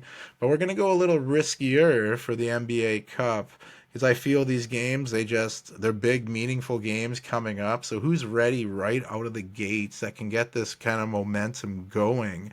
And you're thinking, how about the Cleveland Cavaliers? They could do that. This team is deep. They have the guys, so if they have to rest a few, they can do it and win it. And, we had a Central Division team go to the final last time where the Pacers lost to the Lakers. So how about that? That's my pick for the Cavaliers to win the NBA Cup. Not the NBA Championship, but the in-season tournament that's changed its name. Hopefully it doesn't change its name next year and we go through that whole Prince phase where you're kind of forgetting what name you should use here and there. But let's go to the trophies. For MVP, who's going to win MVP? A lot of people are on the SGA train. A lot are like, give it to Jokic again. I'm like, another one? But if the Suns do get the first seed, it could go to someone like Booker or Durant. But I'm going in another direction. It sounds like it's the year of Luka in my predictions. I have Luka winning his first MVP. I mean, he had to lose before he had to win, and I think that finals loss is what the doctor ordered for a vengeance tour. The defensive player of the year, this is a shoe-in. I'm looking to the sky. Actually, I'm looking past it.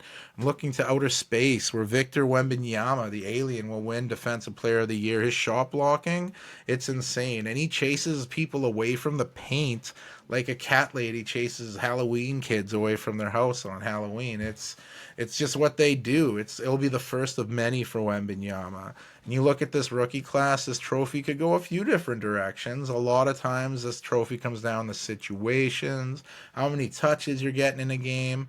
And maybe I'm a little wild here, but I think Patrick Williams might slip up a bit with the Bulls, leading some minutes going to the way of number 11th overall pick, Matis Buzelis.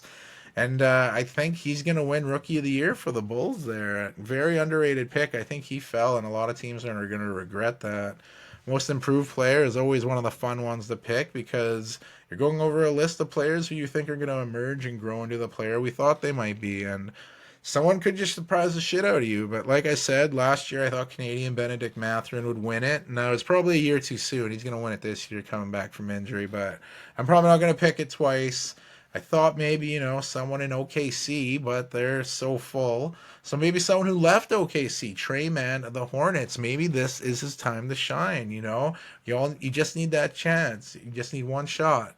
And for Coach of the Year, I'm going to go with a team that's going to make the playoffs for the first time in a while if my predictions go to plan. Charles Lee. The exuberance of the young coach, the new look roster should be enough to surprise the world and get in on a playoff push. That's worthy of a Coach of the Year in my books. For Sixth Man of the Year, I mentioned a few different options throughout the episode, and this is the year it goes to Karis LeVert of the Cleveland Cavaliers. I feel he's been close, and this is the year he wins it. And wouldn't it be nice? Because it would be the first time the Cavaliers would ever receive that award. Any player at that time. And before I wrap up, got to give the respects to Dikembe Mutombo. Yeah, he was one of my favorite players to watch in the paint. The finger wag was one thing, but watching the young highlights of Dikembe in Denver, the dominant rim protector in Atlanta, and the guy giving up his body playing a peak Shaq in the finals, No one could play Shaq when he was in his peak like that, but Mutombo played him as good as any. Rest in peace to him. I did a jersey mention on my episode 55. If you check that out, you can hear me talk about Dikembe Mutombo when he was alive, and we were reminiscing of his playing days. But there you have it, a full NBA season preview. I watch basketball now. I did it to myself, and that's why it really hurts. But it's done. It's out there. I love sharing the world of the game. I hope you enjoyed it. Catching up on players, you might have been like, where's that player playing? And then you watch this and you're like, oh, dope. That's what it's about. Share the knowledge of the game, The gospel of sport, as they say. But, hopefully you enjoyed this informative programming. If you're not, well, you stuck around. I appreciate that. So thanks for listening. The NBA season preview by yours truly, Ren City, host of Sports and Shorts of Sorts. Rent City out.